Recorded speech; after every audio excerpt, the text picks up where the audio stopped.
We are calling today everything about voting, past, present, and beyond. Thank you.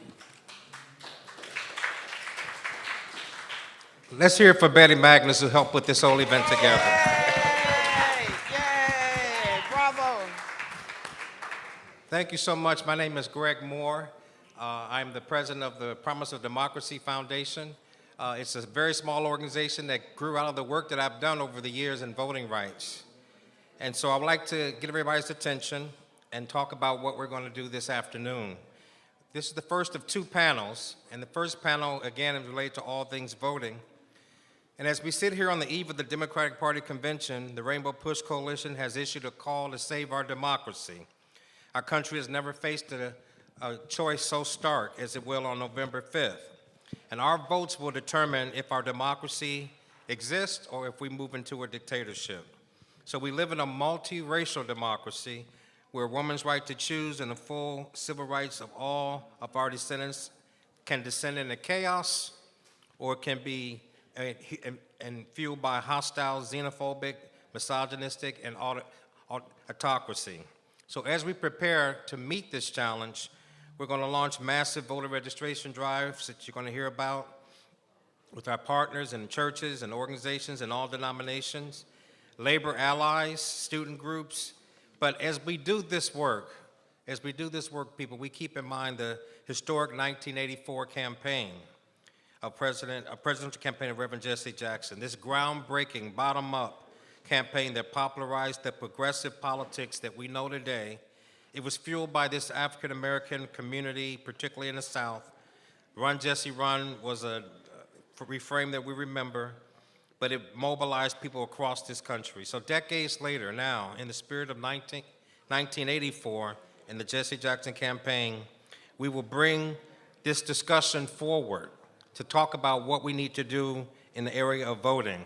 Again, I was very active in the 1988 campaign. I was the executive director of the Citizenship Education Fund, and we mobilized voter registrations across the country. In fact, my job was to register people to vote at the rallies and then keep the registration drives going after the rallies were over. It was a very challenging job. I've worked with everybody on this panel. We've all been veterans of this work. We all got our own stories. I won't tell mine today because we don't have that kind of time. And in our second panel, Sherry Bevel is going to lead us in a number of issues that we need to talk about related to this very topic of all things regarding the vote then and now.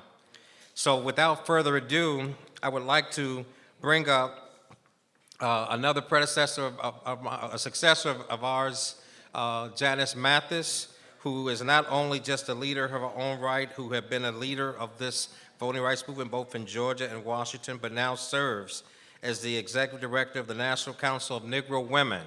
We want to bring her up in the spirit of Dorothy Height and talk about where we are now, where we've come, and the challenges we have as we meet this challenge of our democracy. So Dr. Betty, I'm sorry, not Betty,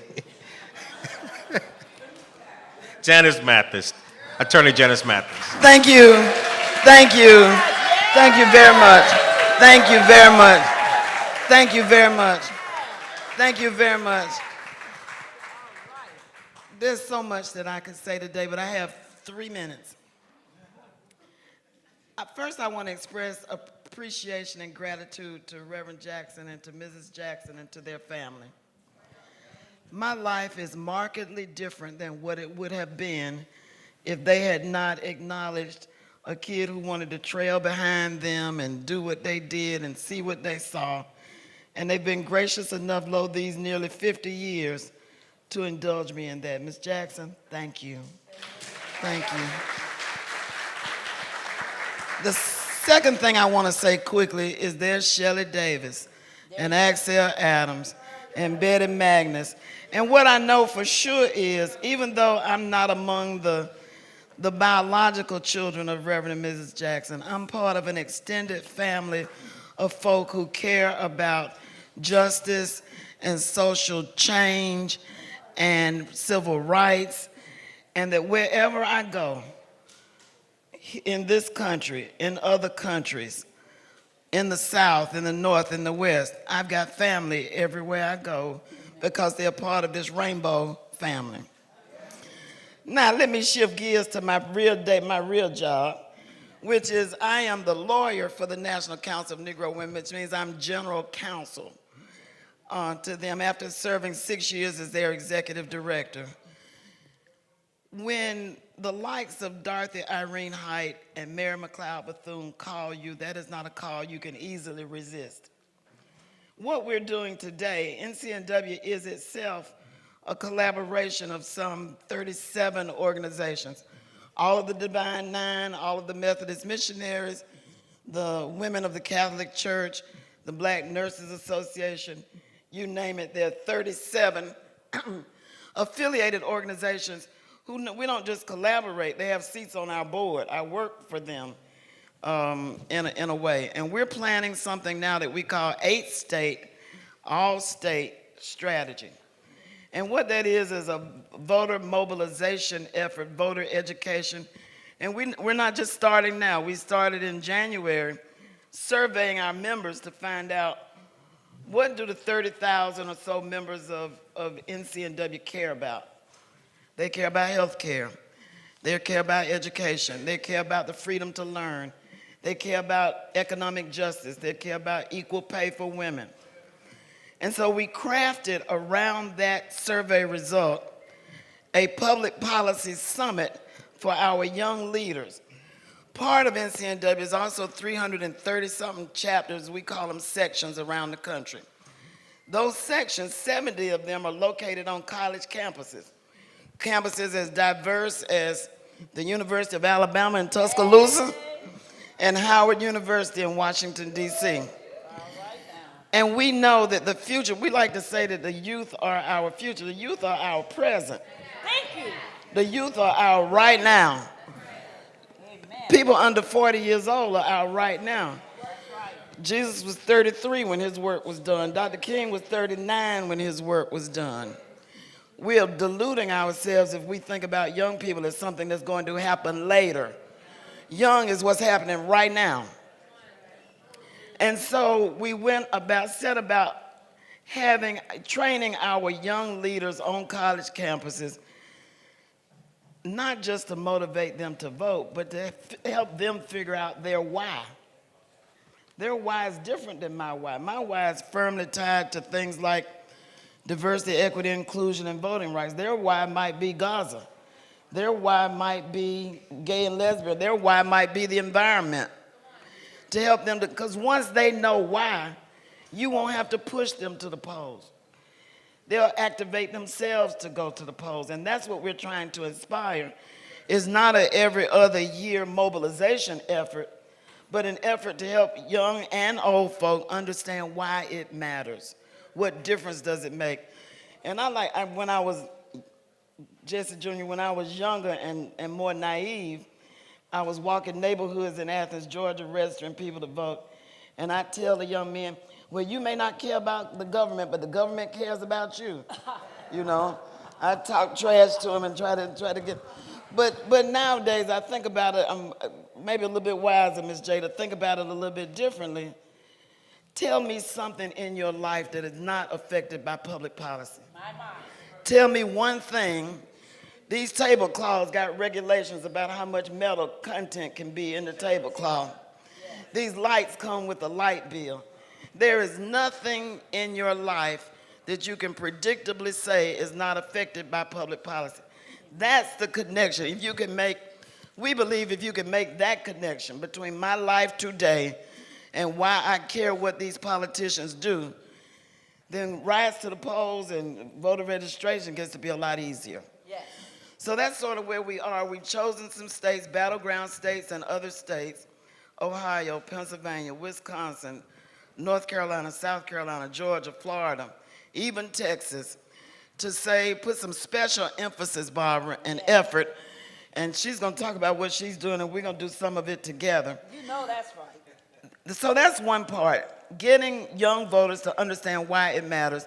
And the other part is this, is helping everybody to understand that we're in for a fight.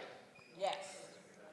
We're happy now. I'm jubilant. I'm excited about Kamala's being the presidential candidate.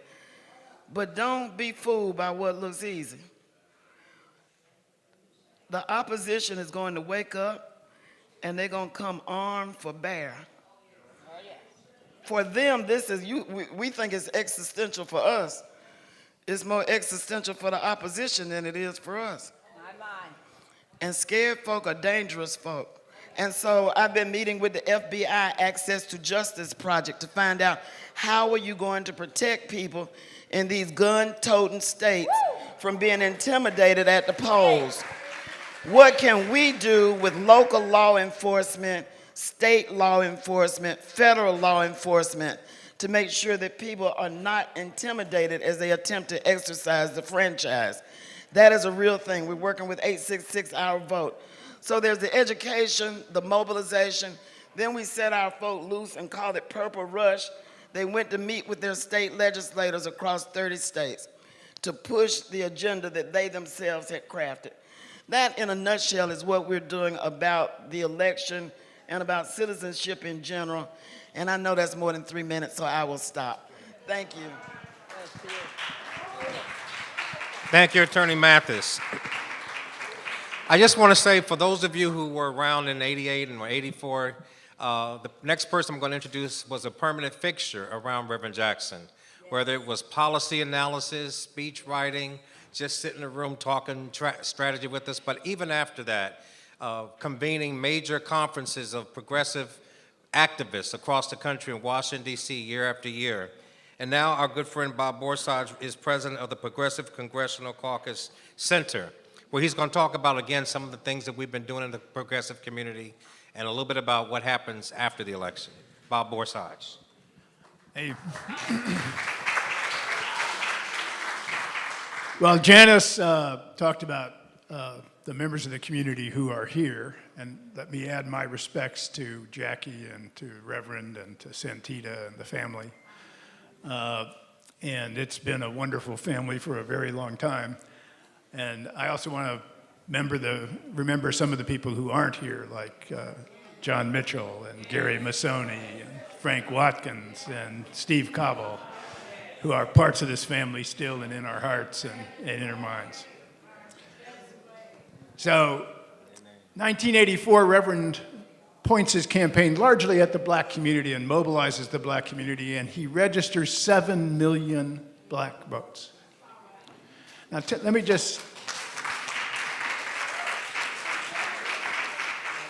tell you an anecdote about what that means, which is about 2 years later, there was a nomination of Judge Bork to become a member of the Supreme Court.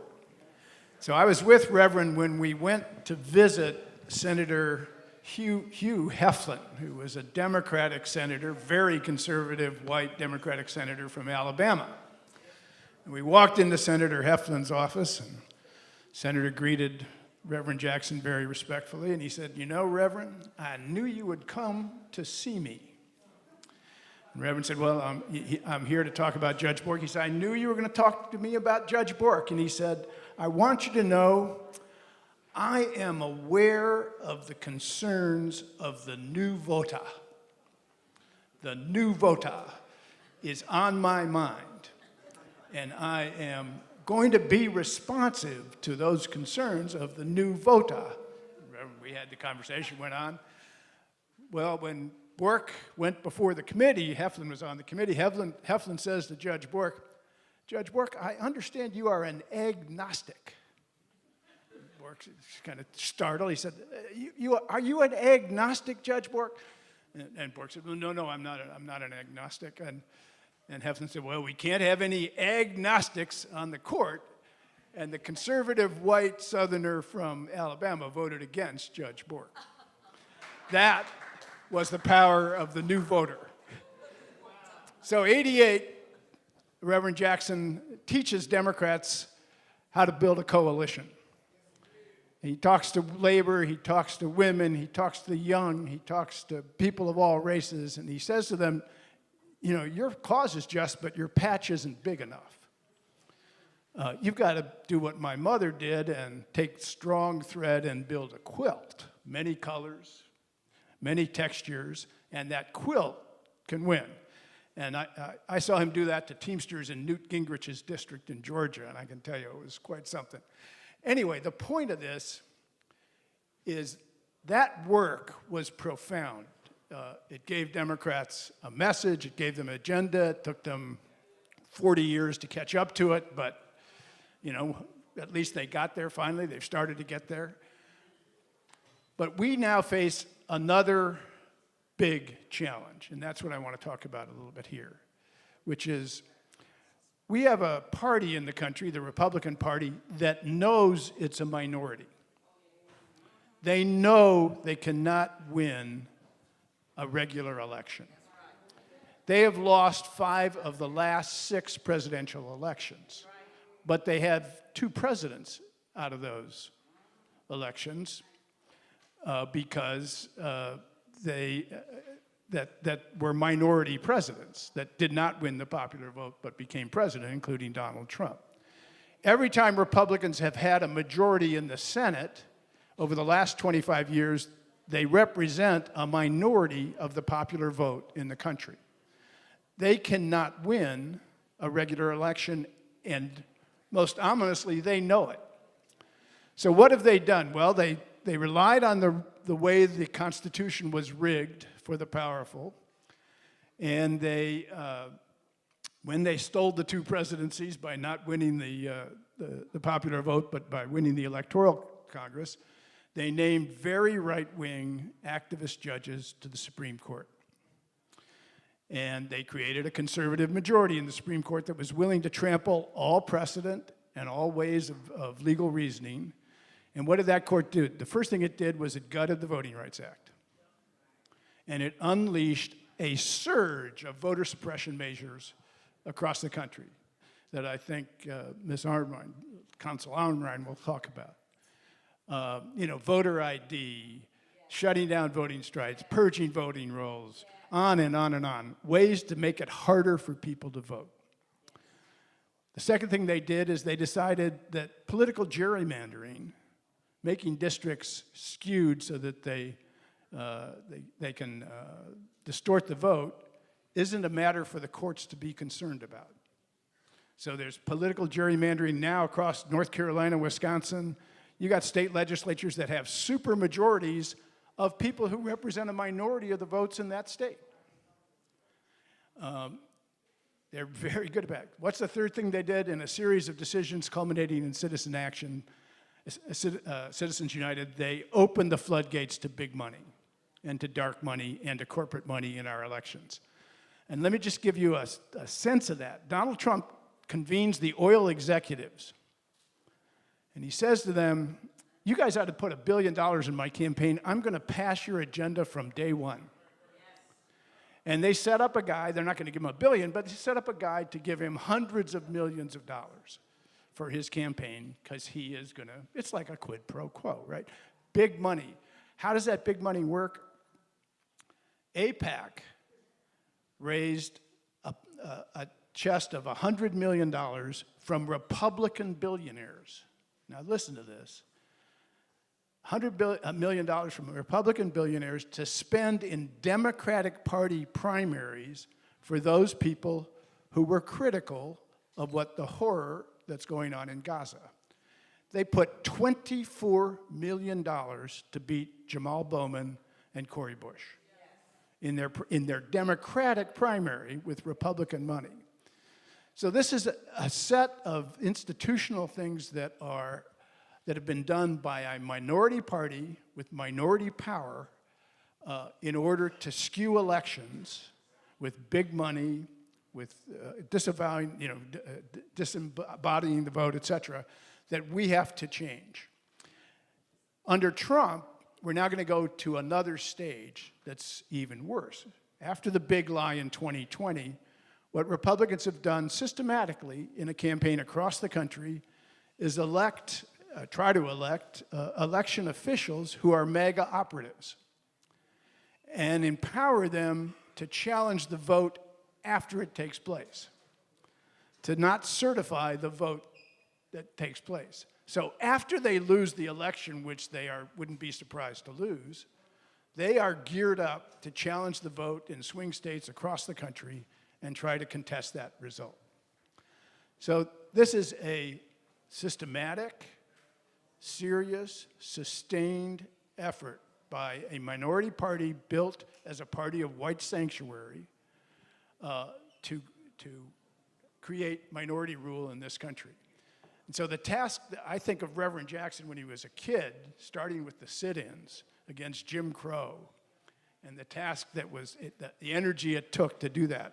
We have got to summon up that kind of leadership and that kind of energy now to face this new and very serious threat to the democracy.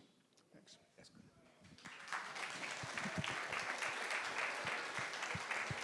Thank you so much, Bob. And one thing Bob mentioned that's very important was what happened around the Voting Rights Act in 2013. And part of the challenge of that was that all the work that Reverend Jackson did, all the work that many of us in this room did, the voter registration, the reforming laws, the motor voter law, Janice, that we talked about, the National Voter Registration Act, which he had a hand in, the Rainbow had a hand in helping to pass, was a constant march toward expanding our democracy. From 1965 all the way up to really 2013. It was the Shelby decision, that court that Bob's talking about, that began to unravel it after the election of Barack Obama in 2008 and his re-election in 2012. It was the Republican majorities in 2010 that won, and that court that Bob talked about that undermined the Voting Rights Act and started this wave of state voter suppression that we've been fighting ever since. So one of the leaders of that work that's been doing this work basically from scratch, because she was the executive director of the Lawyers Committee for Civil Rights for several years. We thought she was going to retire, but instead, Barbara Arnwine put together the Transformative Coalition and the Transformative Justice Coalition, and has built a national movement around this ongoing battle to save our voting rights. Ms. Barbara Arnwine, Attorney Barbara Arnwine.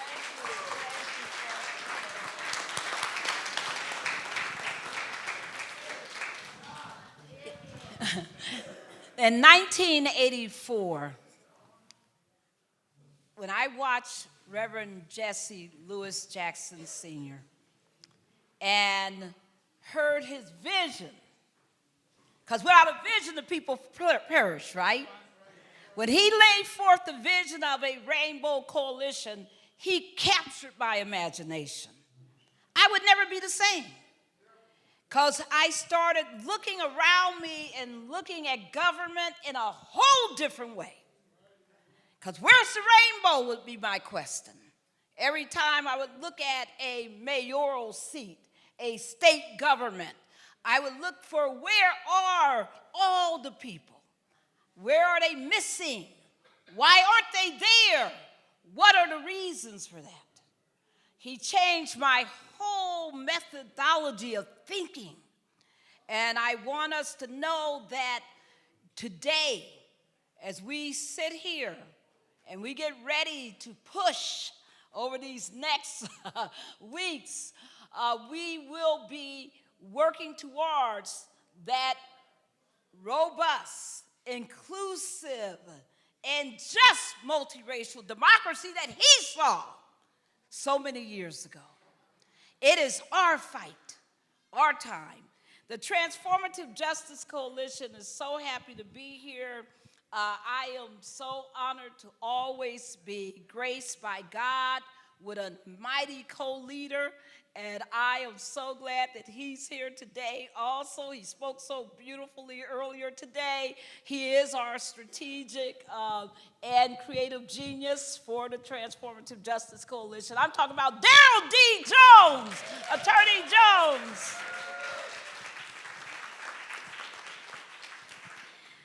But where do you get, Janice without some friends, right? That's right. Shelley Davis is, just amazing. Thank you, Shelley, for everything you do. I don't know what I would have done without you. And I want to, I know he was here and he had to walk out, but Commissioner Rodney Ellis, whoa, what a force. What a force. And, of course, all my love to Jackie Jackson. Oh my goodness. Oh my goodness. Oh my goodness, my sister, my sister. We love you. Yes, all our love to you, my dear. You are our leader. Thank you, thank you, thank you for everything. Beautiful, gracious, amazing. I've had the joy of sitting with you at tables and just talking and spending time together. What have I learned? Oh my goodness. I want to also, of course, give gratitude to the whole family, to Santita, to Yusef, to Jonathan, to Jesse Jr., to all of the family. And of course, my ride or die, one Betty Mathis. Whoa! Betty, we love you. We love you. Thank you, thank you, thank you. Oh my goodness. We don't do anything by ourselves. We don't even come into this world by ourselves. Everything we do is in partnership with someone, and we have to depend on others. The Transformative Justice Coalition, in our 9 years of existence, we've been blessed to have built a network now of over 220 partners around the country. We work in over 26 states. Our focus is on Gen Z and young millennials, 18 to 35 years old, because they are not only the futures we've been talking about, they are the leadership of today. Who has been doing this thing, folks? Think about it. Since the announcement of Harris as the Democratic nominee, voter registration in this country shot up, over 700% increase. Who are the new voters? Who are the new registrants? Those below 83% of all those new registrants are below the age of 35. Give it to them. Give it to them. That's where the fight is. The largest voter cohort in the country are those 18 to 35 years old. In the last week, the voter registration has been spiking. Guess what the age is? Guess. 18-year-olds registering like mad. We got work to do, folks, because as they're all enthusiastic and ready to vote, there are the people laying the minefields trying to destroy that vote. Our job is to make sure that everybody that registers get to the finish line of being able to vote, and that vote is counted, right, Bob? That is counted. We got to make sure. So how do we get there, folks? It's not going to be just miraculously done. We got forces. We got a Supreme Court, and Janice was sitting over here talking with me because we were saying, you citizens united when they decided corporations were people and could, do whatever they wanted to do to wreck this whole, field of financing elections. We know that also, Greg, in 2011, I created the map of shame of voter suppression, showing the 100+ voter suppression measures that have been entered into state legislatures, sometimes as emergency legislation, in January of 2011 after the midterm elections, because 25 million people who voted in 2008 did not vote in 2010. And it was important for us to know that. And when the Supreme Court came out with the Shelby case in 2013, they took away our mechanisms for fighting that voter registration, that voter suppression. So folks, did you get this? All right, do you have it? Okay, those who don't have it, put up your hands, please. Okay, Daryl, look at the folks. We have, Cameron, can you help? We want to get out, make sure everybody has this pamphlet.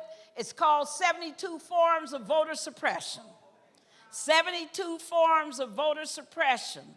Now, you're going to see later on today that magnificent film by Greg Palast, Vigilante, is coming. And I want you to really look at how voter suppression works in actuality on the ground every day. I'm not going to talk much about it because that's a whole long speech. I don't have that. But what I do want you to know, that there are 7 things we must do. And you notice I moved it to 7, Bob. I learned, I listened. I'm not that stubborn. 1, we must, everybody here, we must educate voters. We must register all these voters. We got 2 classes of voters we have to register. The new voters who are part of that 18 to 35 cohort, but guess who else we need to register? And they're kind of like, people aren't talking about them, but they've been calling me, and they've been calling my friends, and those are all the people who were registered in 2016, 2020, and didn't vote. And they're calling because now they want to vote again. And they're saying things like, can I vote? Am I still registered? Honey, we got to get to them. We got to help them right now so that they are able to actually be on the rolls and able to show up and vote. I will tell you the worst thing, when I created election protection in the years since we created it in 2001, the most common call on election day are people crying because they can't vote because they weren't registered. We have work to do. The third thing we got to do is we got to help people navigate all this vicious, evil voter suppression that makes it harder for them to vote. The fourth thing we got to do is we know studies show us definitively, it's the same study's been done over and over and over again. It says that if you register a new voter and that's all you do, there's only a 30% chance they will vote. But if you have contacts, especially nonpartisan contacts, interestingly, at least 8 of those with the voter, canvassing, door knocking, calls, all the things we do, phone banking, all of that. If you do 8 of those, they receive 8 of those, their chances of voting goes up to 85%. 85%, folks. We got work to do. We also know that turnout is going to be key because polls don't vote, people vote.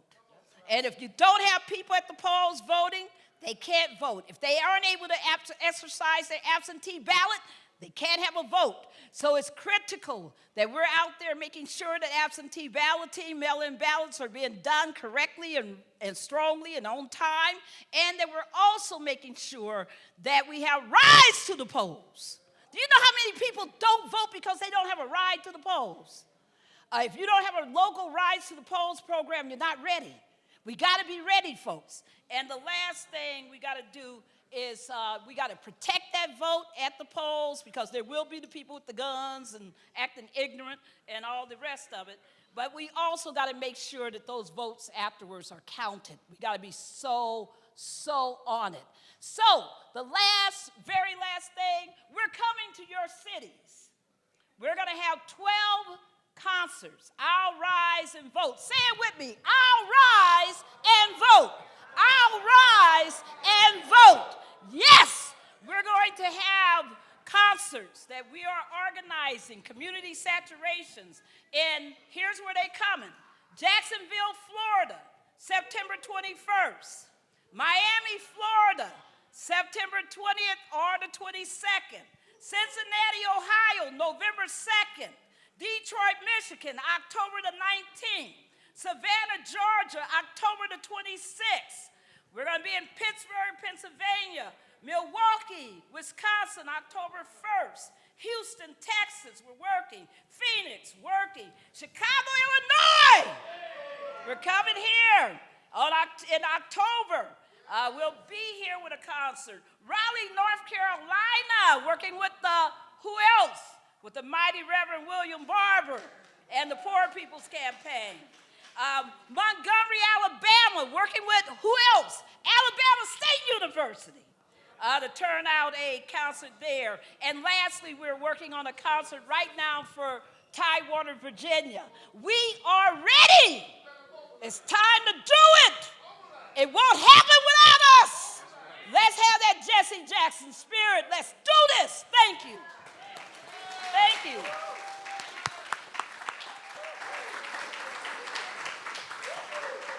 I am so happy we have so many people of goodwill who've been doing this fight over and over again for several decades, and I want to thank them all again, particularly the people who are still putting the fight into their work in their second level of their career. So let me say this, two people I want to recognize. It's too many people here to recognize everybody, but I do know that I'm a former member of the House Representative staff. I was the chief of staff of Congressman John Conyers, and in that job, we moved a lot of the things that happened that Reverend Jackson pushed for, but there were two members of Congress who have worked with me closely. One was Congressman Jesse Jackson Jr. I want to recognize you, acknowledge your work. Thank you so much. And this morning, we heard from the person who was the chair of the Citizenship Education Fund, Congressman Jonathan Jackson, who's continuing to keep that battle going. We'll acknowledge him as well. Now, we have time for just one more round of closing remarks, but I want to actually ask people to do this. I want us to talk about not just what we talked about Election Day. I want us to focus in our closed remarks on November 6th. People like Greg Palast and others who've fought this battle know that it's not all over when the election is over. When the votes have to be counted, that's when the trouble can start. There's a lot of things that we've done in Rainbow Family that happened after the election. Barbara started that election protection program because of what happened in 2000, because those votes were not being counted, because the Supreme Court stopped them from counting our votes. Had the Supreme Court not stopped the vote count in 2000, there would have been a President Al Gore who won the popular vote. We would not have to do a Green New Deal because we would have already had a President of the United States pushing that 20 years ago, 25 years ago almost.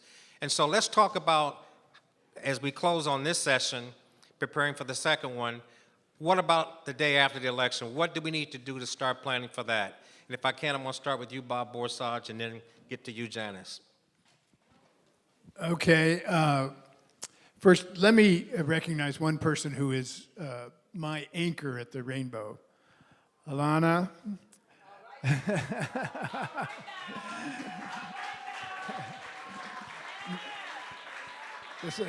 No one, as somebody who lives in Washington and is a long way away, I depend on her every week, all the time, and she is terrific. Now, I'm going to let Barbara and Janice talk about what needs to be done on the ground. What's the biggest way to counter all this effort to destroy the vote? The biggest way is to win a smashing, overwhelming majority.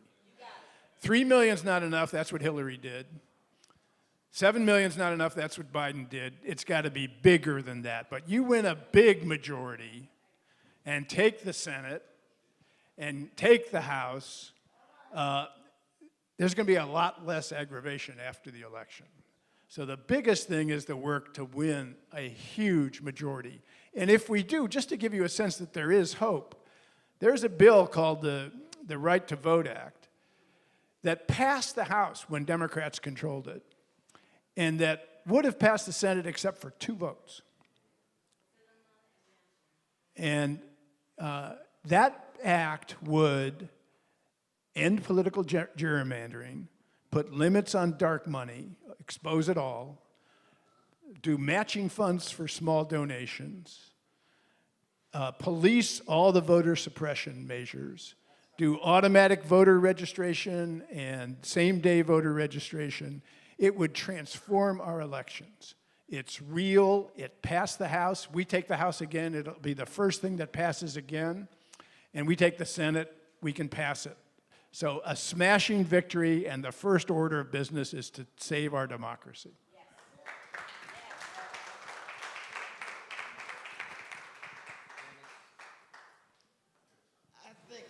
I think Bob has just given us the prescription for what ought to be done. Yes. And we're all committed to making sure that it is done, that we get that smashing victory. But meanwhile, as we work toward the election, I think we've got to make sure that people understand that if they see something, they must say something. If they see one of those 72 modes of voter suppression, that they must say something. 866, our vote, report it. Part of the reason that we lost the efficacy of the Voting Rights Act in 2013 is that the court said, well, you just elected a black president, what else do you want? The formula that undergirds the Voting Rights Act is no longer viable because clearly black folk are voting in robust numbers and they don't need this type of protection, Section 5 of the Voting Rights Act, that precludes certain kinds of changes to elections before election. You don't need that anymore. We need evidence. It may be over on the 20th of January, but we may be in court on the 20th of January. And we may be having to prove whether or not votes were suppressed and people were intimidated. So it's important as a lawyer who occasionally goes to court that we are able to document and demonstrate exactly how our votes were suppressed and how we were deterred from voting. That's what I would add to the conversation at this point. Everyone, you should have this pamphlet also. Everybody got it? No. All right, you gotta put your hands up so we can get them to you. You gotta have this pamphlet also. Because this is the answer to the question, and Bob has already previewed it. We must pass 4 vital democracy-saving legislation as soon as we have the trifecta at the federal level to do so. In that pamphlet, there's an explanation of those 4 vital acts. The one that Bob was talking about is the Freedom to Vote Act. The Freedom to Vote Act not only does everything Bob says, but guess what else it does, everybody? You know, one of the most evilest things in this country is felon disenfranchisement. And it's millions. Do you know that there are 18 million eligible voters in this country who don't vote because they think they can't? They're eligible, including 4 million here in Illinois. I want people to be very clear that there's a lot of confusion, and when I say Illinois, I meant this, whole Midwest region. People don't understand, but what this act would do is that the minute it's passed, anybody who have their feet in the streets can vote, and no fines, no fees, no other barriers for federal elections. And that's so important. The other act is the John Lewis Voting Rights Advancement Act, which would very much so restore those jurisdictions that have a history of voter suppression, make them liable. The third act is the Native American Voting Rights Act. Very important because it's evil, the tactics that are used to make sure that that Native Americans are never accorded the right to vote by, making it impossible for them to get to voting polls. Talking about you gotta have that you can't get an absentee ballot because you don't have a street address, and the USPS won't give you a street address. I mean, it's just evil. So this takes care of all those issues. And then the last one, we ain't gonna forget about it because Reverend Jackson was there on the forefront of this fight, and that's the fight for DC statehood. We must pass the DC Admissions Act. So that's our job. This is not about one election. It's about securing our democracy for the future. Thank you. Thank you. You want to come on? I'm done. Let's thank our panel again for all the great work that we've been doing.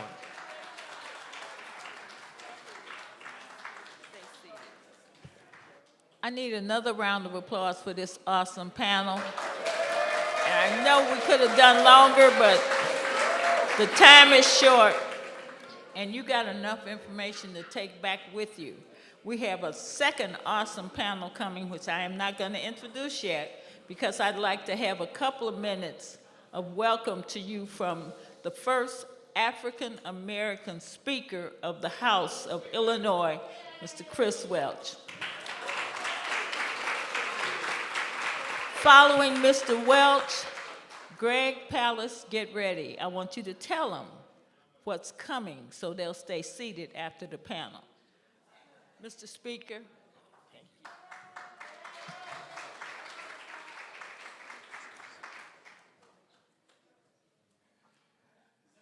Good afternoon, everyone. I want to first begin by giving honor to God, who's the head of my life each and every day. And I certainly want to give honor to Reverend Jesse Lewis Jackson, Sr. You know, just been a role model to me my entire life, and it's just an honor to stand in a place where he's made so much history. Giving honor to Mrs. Jackson, the First Lady. The Jackson family, Congressman, good to see you, man. You know, Miss Betty, thank you for always keeping your foot in my butt. You know, she's always on me, but that's her job. You know, and I want to say hi to my friend, Mayor from Forest Park in my district, Mayor Rory Hoskins. You know, I wanted to come by to say a few words, and I had something else that I was going to say today, but then yesterday, I got invited to the White House by the president. And the notice was, it was probably 24 hours at most. And the White House said, you want to be here. It's going to be an intimate event, very special. They didn't really tell you much, but I told my assistant, when you get a call from the White House like that, let's clear the schedule and get me there. And so I went to the White House yesterday, and this was a gathering about 20 people in the Oval Office. And the president had called several folks together, many legislators from Illinois, our U.S. Senators, Dick Durbin and Tammy Duckworth, the Springfield legislator, Senator Doris Turner and myself, and then representatives from the NAACP, the Sierra Club. And what the president was about to do was sign a proclamation declaring the site of the 1908 Springfield riots a national monument. And understand that the importance of what he did yesterday. Yesterday was the 116th anniversary of the Springfield race riots.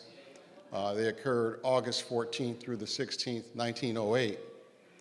And these race riots occurred in a city that was the home of a former president. And because it was Abraham Lincoln's former home, it gathered national attention. And because of that national attention that these race riots got, now there were race riots all over the country, but because it was in Abraham Lincoln's home, it got national attention. And that national attention led to the creation of an organization we all now know as the NAACP. Amen. Because of those race riots in Illinois, an organization known as the NAACP was formed. And what happened because of the NAACP?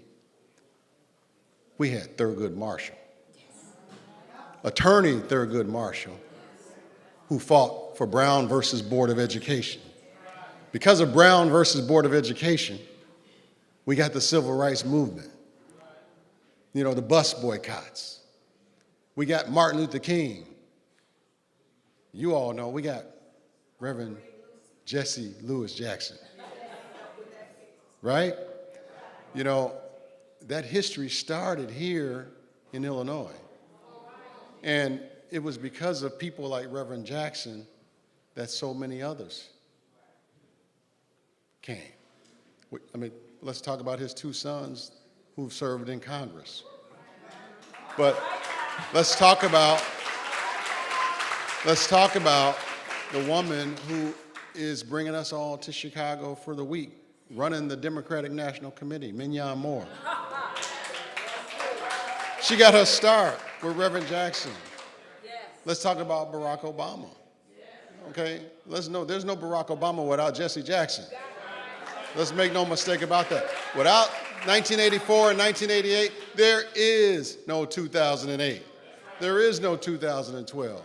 And so let's celebrating Reverend Jesse Jackson is so important because it was him that told a 13-year-old boy in 1984 to keep hope alive, that I am somebody. It was him that told me when I was 17 in 1988 that I keep hope alive, that I am somebody. You know, and I'm just a kid from the woods, Maywood and Bellwood. I'm still a kid from the woods. That's my district. I represent the district that I grew up in. And I never knew that a kid from the woods would grow up to be Illinois' first black Speaker of the House. As Reverend Jackson said, I am somebody. I am somebody. You know who else is somebody? Kamala Harris. And we need to elect Kamala Harris. Because let me tell you something, that other guy and his party want to erase everything that Reverend Jackson and those who fought with him in the civil rights movement fought for. They want to continue to erase voting rights. Yes. They want to erase workers' rights. Yes. They want to erase women's rights in this country. They know the power that you have, ladies. They know that power, and they want to take it away. They want to erase every hard-earned civil right that we have fought for. And they know who stands in the way. You guys know her too. We're going to call her Madam President. You guys ready to call her Madam President? Are you ready to call her Madam President? Then we have some work to do. We have some work to do. You know, one of my mantras, and my caucus knows it well. My caucus knows it well. You know, when I say what's my motto, they shout it out for me. And you guys are going to get to know me, and you're going to be able to do that too. My motto is real simple. My motto is real simple. It's winners do the work. Yes. Winners do the work. There you go. What's my motto? Winners do the work. Let me hear it again. Winners do the work. It's real simple. It's a real simple formula. If we're going to say Madam President in November, if we're going to get Democrats in charge of the House and Democrats in charge of the Senate and Democrats running these states, we need to do the work. We got to knock on doors. We got to go talk to our neighbors. We got to tell them when they say, why does my vote matter? Elections don't matter. Tell them, I met the first black speaker in Illinois. He won his first election by 36 votes. No. You're looking at the person who won his first election 12 years ago by 36 votes. And 8 years later, I became Illinois' first black speaker. Every vote counts. Elections matter, and we need everybody to go out and do the work. What's my motto? Winners do the work. Winners do the work, everybody. Let's go do the work. Thank you all so much.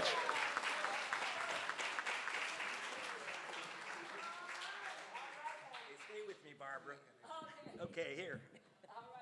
Okay, it was less than 1 week ago. I'm in Europe, and I get a call from the Reverend Jesse L. Jackson Sr. and his lovely daughter, Santita, and the Reverend tells me, you are going to premiere your new film at the Push Convention. And I said, I'm in Europe. I am? And then I realized he wasn't asking me. He doesn't ask. So here I am, and today, after the last panel, which should be between 3:30 or maybe 4 o'clock, we're going to have the first showing ever of Vigilantes, Inc., America's new vote suppression hitmen. I'm just going to give you a little bit of the preview. You'll see me confront this Republican official. She personally challenged over 32,000 voters in Cobb County, Atlanta, 32,000 voters that she tried to block from voting. I confronted her. She was heavily armed. You'll see the story. That wasn't all. You'll meet Major Gamaliel Turner. He is an African-American officer who's in charge of America's planning for wars of the future, except that this top Pentagon officer was blocked from voting by another vigilante vote challenger, a guy who actually dresses up with 6 guns, pearl-handled 6 guns, cowboy hat, boots, the whole thing. And I said, and those guns were loaded. He blocked, are you ready, 4,000 African-American soldiers at Fort Benning, Georgia from voting, and he succeeded. Okay? And remember, Biden only won Georgia by less than 12,000 votes. Now, why am I making this film? I'd made an earlier version, which Barbara talked about. But this vigilante group, there were 88 of them in Georgia. They challenged 180,000 voters. Well, guess what? The billionaires, you heard about the billionaires funding right-wing front groups. This group is called True the Vote. They have now signed up, not 88 vigilantes. These are not government officials. These are under new laws in swing states that allow people, anyone to challenge. I could say Barbara Arnwine can't vote. They've signed up 40,000 vigilante volunteers. 40,000. They have already, as of August 2, are you ready for this? It's not reported anywhere. They have challenged already 851,000 voters. 851,000 voters have already been challenged. They're heading towards 2 million challenges. This is going to be the most suppression-heavy election in American history. So you're going to see the film afterwards. It is entertaining, and I want you to all take down the information about the film because Jamie Foxx and Leonardo DiCaprio have arranged to allow all of you to have free showings at your groups, your churches, your organizations. We need you to do that, as Barbara has been doing. And I'll see you at 3:30. Also, there's the great Rodney Ellis. Commissioner Ellis is one of the stars in this film. You got to see this film. It's funny, it's horrifying, but the most important thing, it's a warning, and I need you to make this movie into a movement with all the groups I'm working with so that we stop these vigilantes. Thank you so much, and bless the Jackson family for commanding this performance. Thank you.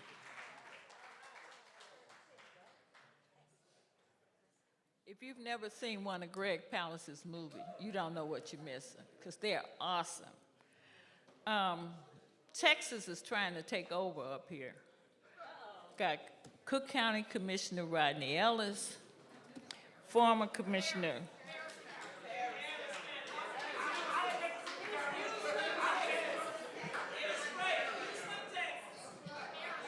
Texas, okay? You hear them all hollering, you see how many it is.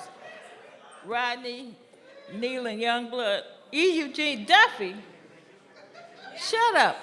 Those 3 people have all been on the board of Rainbow Push, so they deserve a hand. I see Linda Brown, and I see Lisa Green, and I see Diane Gibson. Texas is trying to take over, period. But we also got South Carolina. Can you all raise your hands for South Carolina over here? All right, see, so y'all aren't the only ones here. Now, you are in for a treat, We keep talking about what young people need to do. Wait till you hear these young people who are coming up. I'm not introducing them, because Reverend James Bevel's daughter, Dr. Sherry Bevel, is the moderator for this next panel.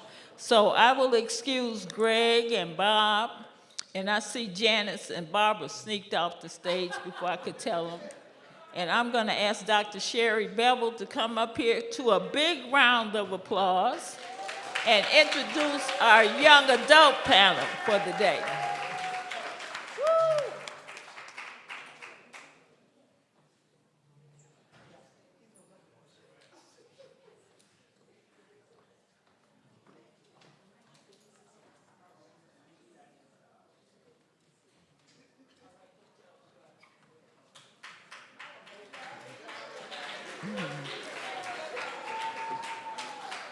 Man, look at us. I want to start off. Y'all here? Good, good. Oh, I love you too. I love everybody here and this place. And I'm going to take a couple minutes and talk about that. And then, go and have a seat. I want to start off. I got a few thank yous to make. First, I want to thank Greg Moore for his masterful job of setting the stage in terms of what's going on and what we're facing. I want to set the stage in terms of talking about who we are and what this place is and what it represents. So it's not so much the building, although the bricks are important, to have a place. I've always had a place to go when things got really crazy in the political world. It's like, oh, Operation Push. And Mrs. J doesn't know this, but you helped me raise my son. He was 15 and was making sketchy decisions, and we lived a few blocks away, and I was able to say, his father and I set a schedule up for him. And so on Saturday mornings, he was going to be here. So he's 15, and he was exposed to Maxine Waters and Jerry Rawlings, the former president of Ghana, and that was just the first 2 weeks. But also, this is, for me, and I'm sure for a lot of you, my larger family. So, on one of my most difficult days, it was Mrs. J that reminded me that my parents had spent years on the front line, and that doesn't come without costs. So, I'll never be sorry to be their child. There's many blessings that come with that, but this is my home too. This is one of my other mothers. And yeah, I went to school with my sister Santita, and I know all of your brothers too.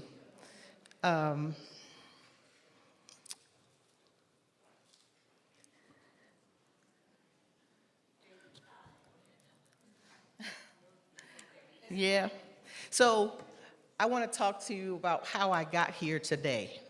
So I'm out at the University of Chicago at the student encampment because where else would I be? And people would come, some people came out, I'm coming. I'm there one day, and Reverend Jackson rolls up. So there were staff with him, young people, and there was Betty Magnus and Reverend Jeanette Wilson, and the two of you have to cover your ears. You too, Mrs. J. Anytime they ask me to do something, what else do I have to do? I don't have anything better to do than be here, working in this place that is, people could dispute this, but I don't know how. But this is the cradle of this broad-based political coalition. And I'm listening to what we're facing. And one of our greatest teachers told us we've got some difficult days ahead. And I've been going fangirl all day. I actually haven't seen any of Greg Palast's movies, but I read the book of, yes, The Best Democracy Money Can Buy. I found myself living in South Florida in 2000. And of course, I'm not as fired up as you, Ms. Barbara, but I was fired up enough to volunteer every week for years to protect what had been fought for, because too many people had fought too hard for too long to give us so much. And so I circled back into voting rights work. And so I'm really happy to be here. And I'm gonna join our sister Nina Turner and just say this before we get to talk to these wonderful people that I had lunch with. She said, we've been here before. Yes. So we're facing difficult things, but we've been here before. And there's all this talent and energy and love. And one of the miraculous things is how it regenerates into new generations. And these are hard workers in the vineyard. And one of them was convincing me of how old she is. And that can happen in terms of the people that are doing a lot of work. But I'm really excited, and I came here looking forward to learning from all of them. And so let's do that. Let's have each of them introduce themselves and tell you about the work that they're doing. We can start with you, Agnes. Okay. Thank you. Good afternoon. My name is Agnes Gray. I am the community engagement organizer at Common Cause, Illinois. So my organization, we focus on redistricting, we focus on money in politics, but most importantly, we focus on voting rights and government accountability.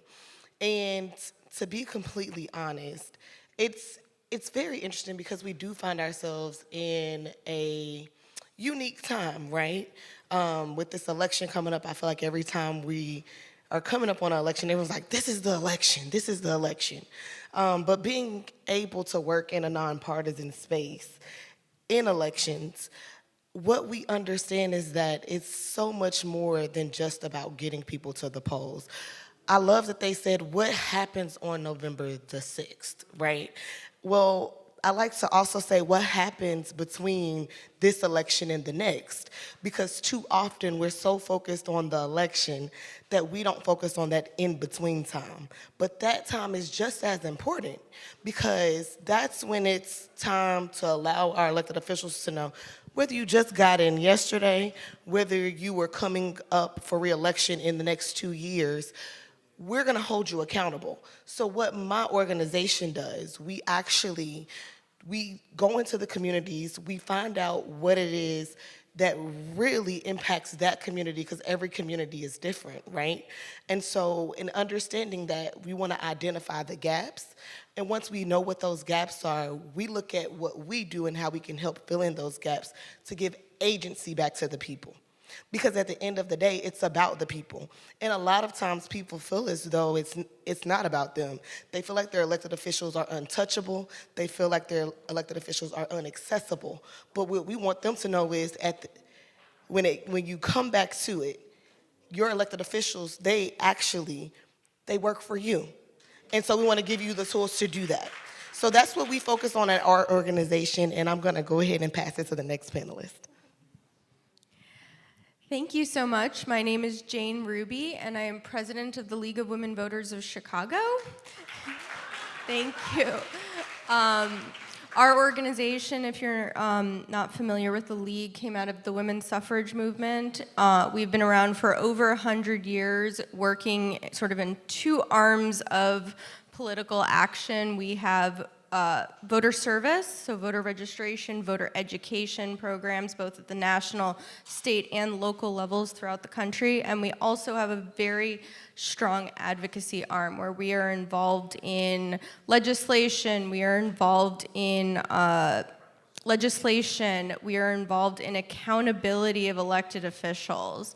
And so I'm very proud to sort of have that legacy behind me in the work that I do, especially as a young person fortunate enough to be in this space, fortunate enough to work in Chicago. I understand sort of the ancestral spirit that comes in everything that I do, and I very much cherish that. I also, Agnes is one of my best friends just as people, as moms and new moms. I have a 16-month-old son at home, so we're having a lot of mom conversations. But also the power in sort of like the coalition and the League and the League of Women Voters in Chicago. We would not be able to do the work that we do without the strong coalition that we have really built. And they feel like everyone has done a shout out to Miss Betty Magnus, but she really is the coalition of Chicago, bringing us all together to do the mission work that we value so much. She is an inspiration to me, and I'm so fortunate that my young son has her as an auntie as well, as part of his legacy as even the younger future voter that we have. With regards to this election, we are also a nonpartisan organization. We're doing a lot of education outreach, and especially youth outreach. There is so much untapped potential with young people. Here in Illinois, we have the pre-registration of 16-year-olds. There's so much evidence that reaching young people even before they're eligible to vote increases youth voter turnout when they turn 18, and activating young people. Something that the incredible Miss Barbara Arnwine said earlier, before on her amazing list of action items, I love that before voter registration, she listed educating voters. And that is so key. We need to teach people why it is important for them to vote even before they're able to vote.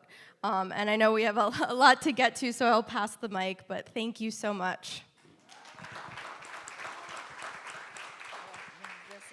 Good afternoon, everybody. My name is Jesse Louis Jackson III.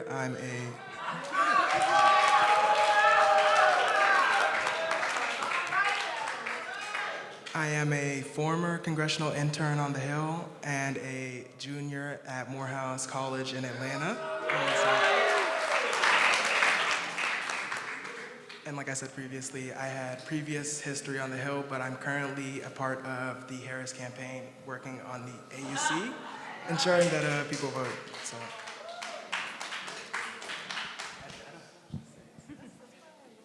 Right on. Peace and power, everyone. First and foremost, I want to give gratitude to Reverend Jackson and the Jackson family, Sister Betty, Reverend Wilson, for continuing to invite me to be on this platform and give testimony to who I am.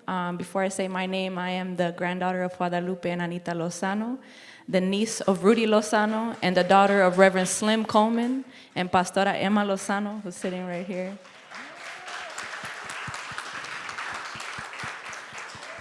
My name is Reverend Tanya Lozano-Washington. I'm one of the chair people at Healthy Hood Chicago. I'm also the founder there, and I'm now the pastor at Holy Ground. I've taken over my father's church there. At Healthy Hood Chicago, we are an organization that was established to combat the current 20-year life expectancy gap that exists in Chicago between communities of color and affluent white communities. It's actually the largest life expectancy gap that exists in all of the country. And that's because if you're from Chicago, then you know historically we're known as the most segregated city in the country, right? So when people say disparities are not racial, well, Chicago proves that wrong. It is. And so we have a program called the Youth Health Service Corps that operates in 21 different CPS and alternative high schools, teaching 7th through 12th graders about the life expectancy gap, getting them a little mad, right? Because you got to get a little bit angry to go into action. But then we also train them to screen for early detection for the 5 diseases that cause that life expectancy gap. So our 7th graders can take your blood pressure, they can take your blood sugar, they can navigate the healthcare system to get you a primary care physician, and they can advocate for themselves and for their families.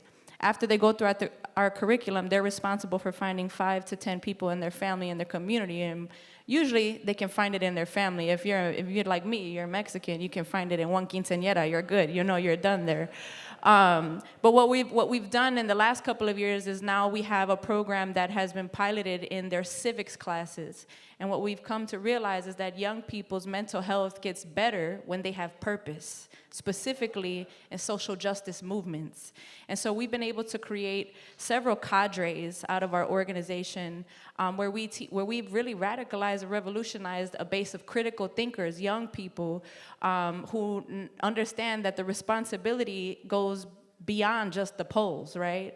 It happens in the home, it happens in the schools, and it happens in our healthcare system.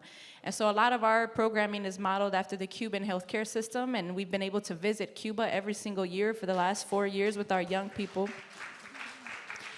And we've learned not just about their healthcare system, about their society, and we've been able to bring a lot of those things back. And one of the first things we did was we created Sunday sessions, which I'm now the pastor of. But it's really, to be honest, was already happening here on Saturdays. I was coming here as a little girl with my father, Reverend Slim Coleman.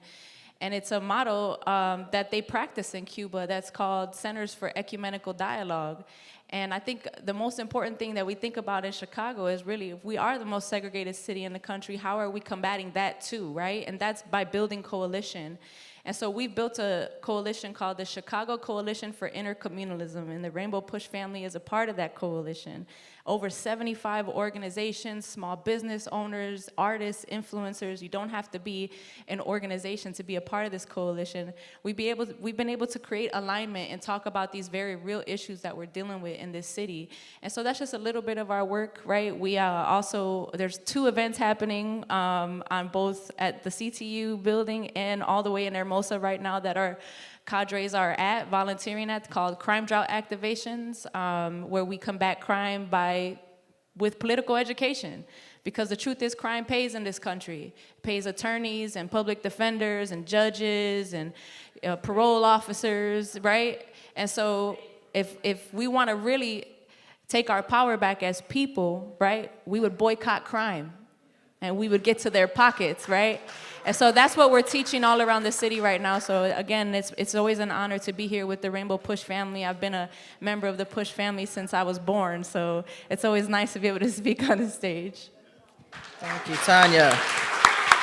So you all see why I was excited.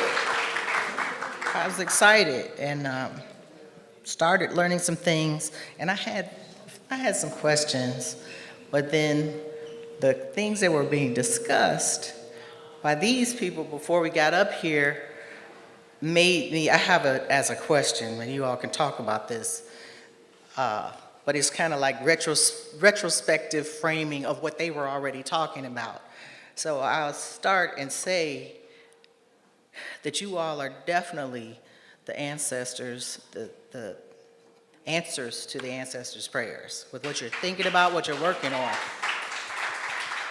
So this discussion prompted me to remember that my father used to say, we don't just need a vote and a job, we need political education and economic participation. So I'm just gonna leave that hanging there and ask you all to pick up your conversation about what's beyond the vote. And Attorney Arnwine was talking about what happens when you just register someone to vote and when they're really engaged, you engage them and help them to be part of the political process more broadly. So, anybody?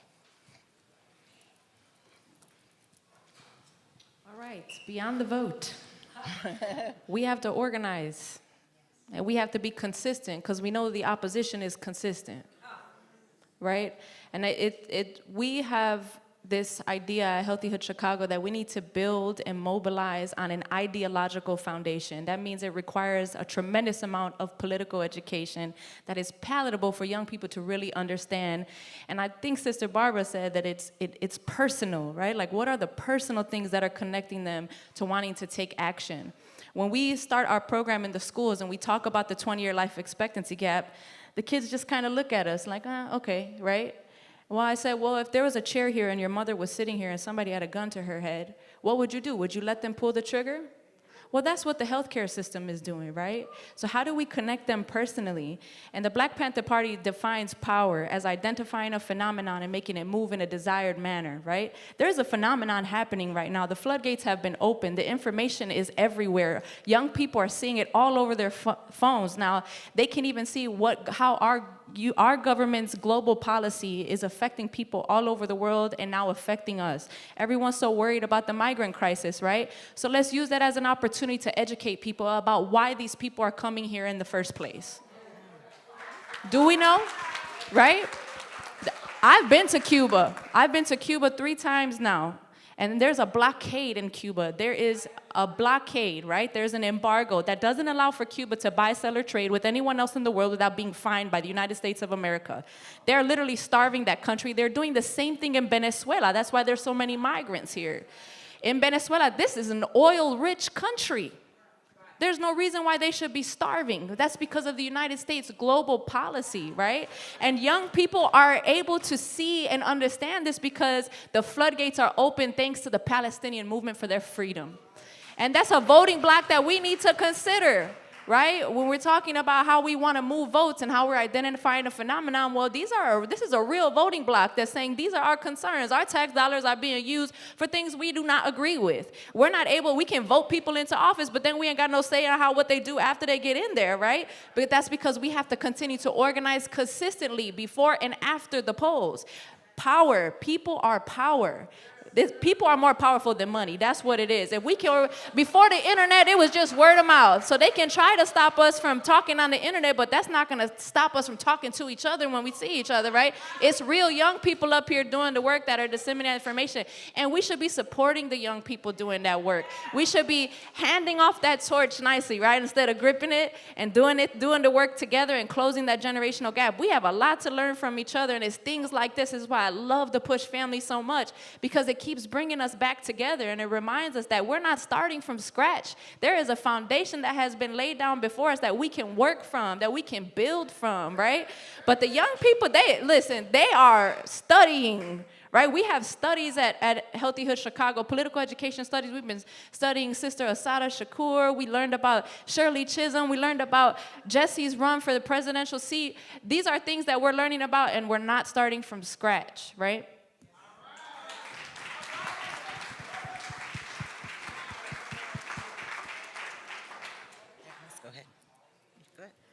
Yeah, I mean, it's very hard to follow that because that is so powerful and so true and right hitting the nail on the head with what is going on. In a lot of my conversations with young people in particular, they're stressed out. They're starting later in life in a lot of sort of opportunities and abilities to buy homes, pay for education, have families, have a lot of the things that, is the quote-unquote American dream that a lot of, is talked about and should be accessible to young people. There's a big gap in participation up to this point because of those things.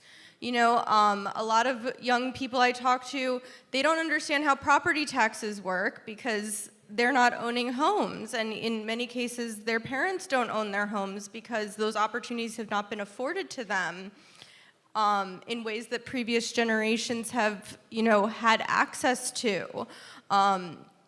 That to understand that, you're not just voting for your own interests, you're voting for your fellow interests. Like here in Chicago, on the November ballot, along with, everything else we're voting for, local school board.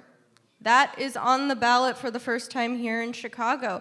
Not enough people are talking about the local school board elections. What the school board will be deciding on affects everybody here, whether you have children in the school system or not. Like, these are the sorts of conversations that, really at the hyper-local level, we are having and we are seeing young people start to understand, start to feel activated by. And that's like a really, really beautiful thing. I think the diversity that we're starting to see, at every sort of tier of government has also been really great for activation. Was there anything? We talked a lot earlier, so I didn't know if there was anything that I'd kind of missed from. That's good. Okay. Thank you. So, did you have something you wanted to add, Agnes? Well, I will say this. I don't want to be repetitive because I think that both Jane and Reverend Lozano spoke on some really great things. I think it's really important that when we are thinking about youth, we have to stop saying they are our future. That's my biggest thing. They're our present. The reality is, whether it's through the program that Reverend Lozano talked about, or whether it's what they're seeing on social media, because now they're getting news at a very frequent rate, right? It's like at their fingertips. So it's important to understand that they are aware, and if we're not the ones giving them the information, they're gonna get it from somewhere. That's the reality of it. And so it's really important to make sure that we continue to build on the foundation that exists and that they're getting the right information from the right people. Because at the end of the day, what is important is that they feel as though they have a platform and that they feel supported, right?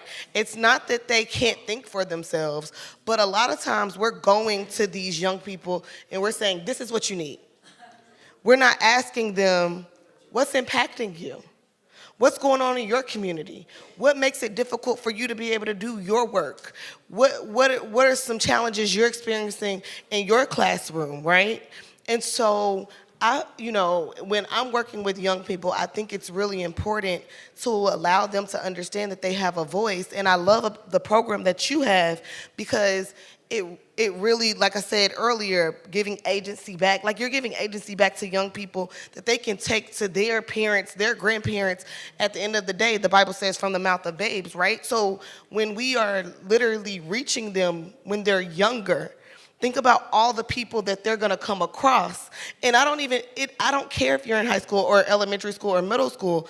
I'm thinking about if you are civically engaged, if I educate you at a younger age, then the people that you meet from elementary, middle, high school, up until the time you go off to college and you're eligible to vote, I don't have to question whether or not you're going to vote or you're going to be engaged. I don't have to question whether or not you are going to pass what you know alone, because if it's in your heart, it's going to go with you everywhere that you go.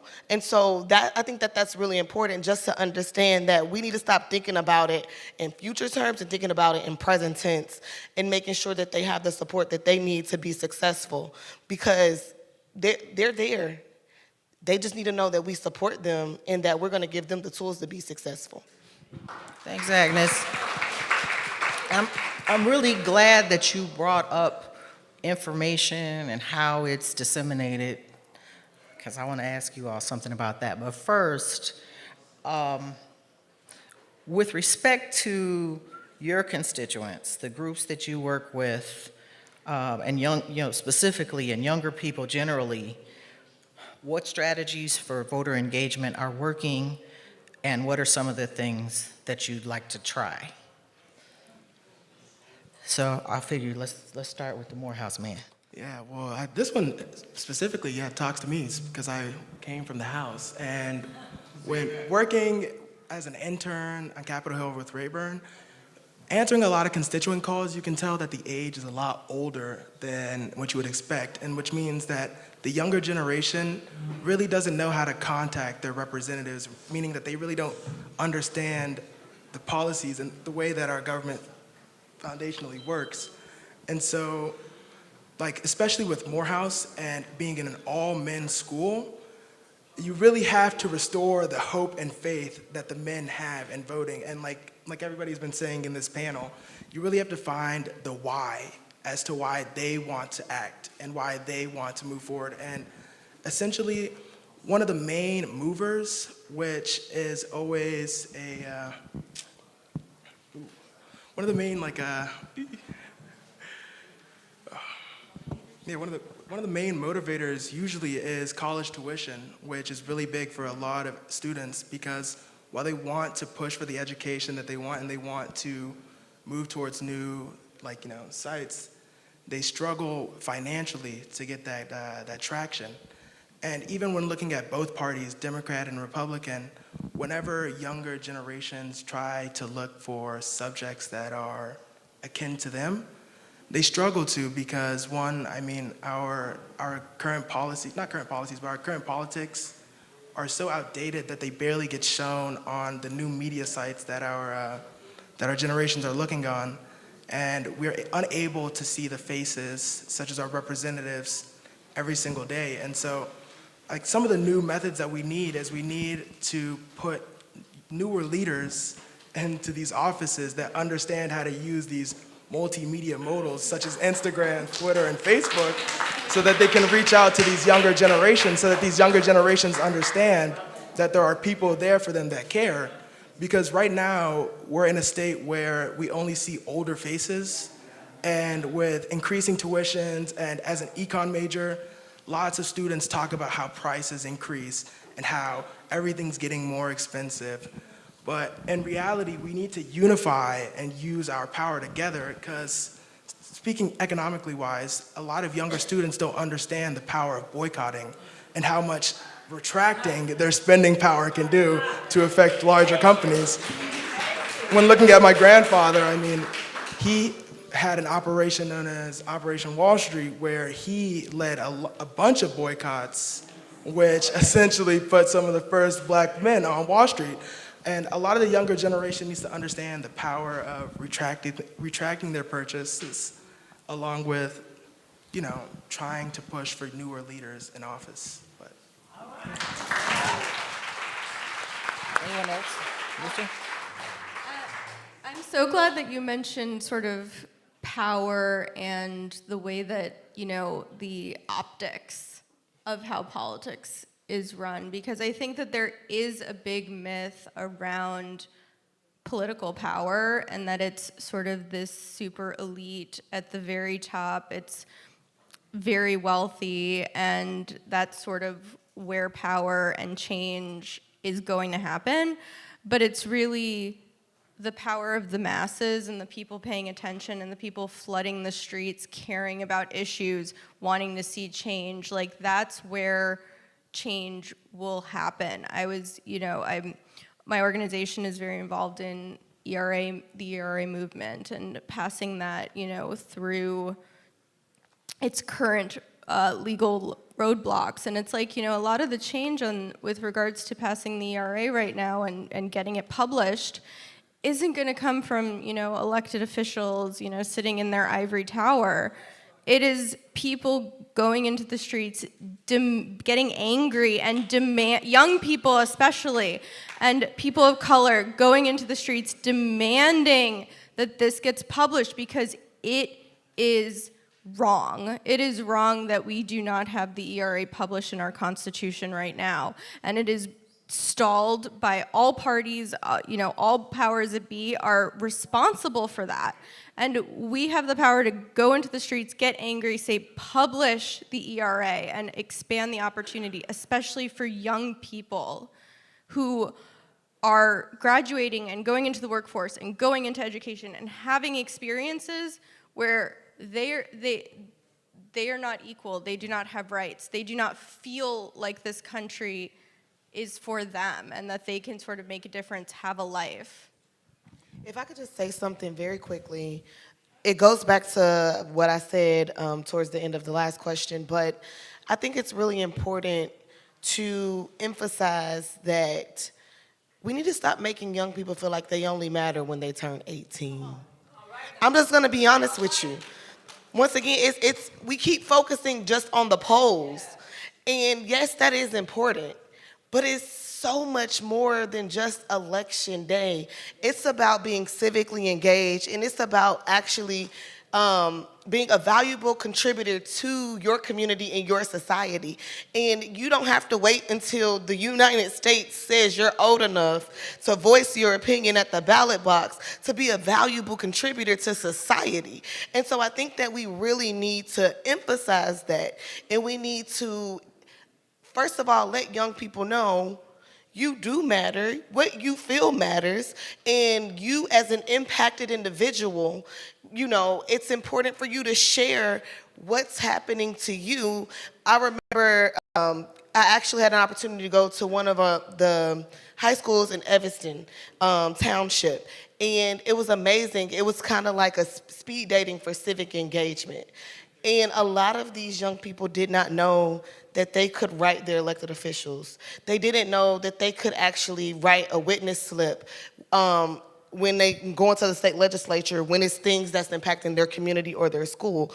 And so I think that even connecting those dots for young people and letting them know, hey, you can be actively engaged. You don't have to wait until you're 18 or 21 to be able to tell your elected official how you're feeling about the decisions that they're making when it comes to the resources in your community, when it comes to the resources in your schools. So if I could say anything, we need to understand that, yes, I understand in terms of a voting block, young people, the 18 to 35, but once again, reaching them beforehand, that's gonna have the most impact, so we're not playing catch up. I feel like a lot of times we're trying to deprogram young people and be like, I know you felt this way for all these years, but now that you can vote.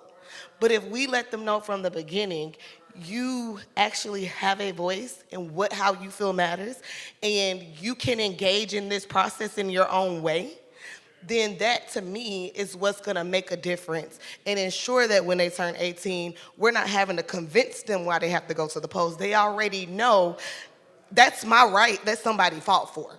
And so that is one thing, I think, changing that narrative and making sure that they understand that on the front end instead of waiting till they can go vote.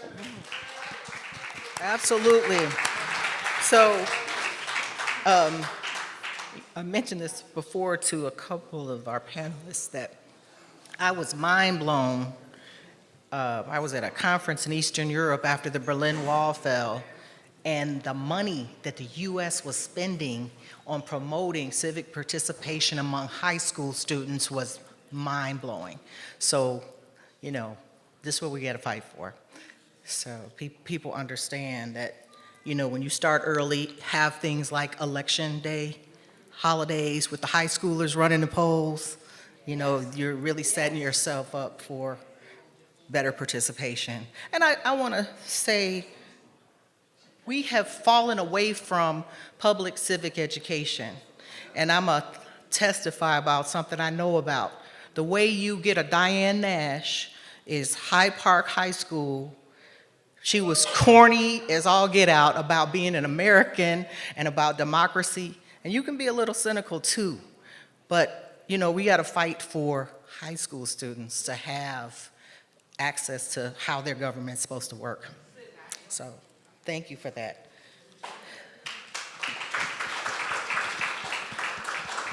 So, media. Melissa Harris Perry argued a little bit of a while ago that gathering political information is expensive.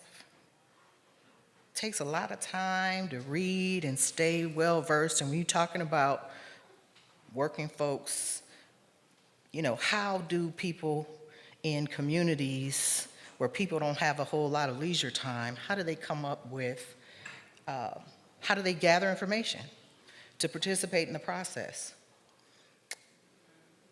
So I've seen a kind of consolidation. There used to be a huge number of daily newspapers here in Chicago.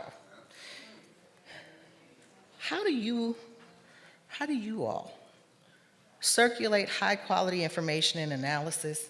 And this gets to what you were talking about too, Reverend Tanya Lozano.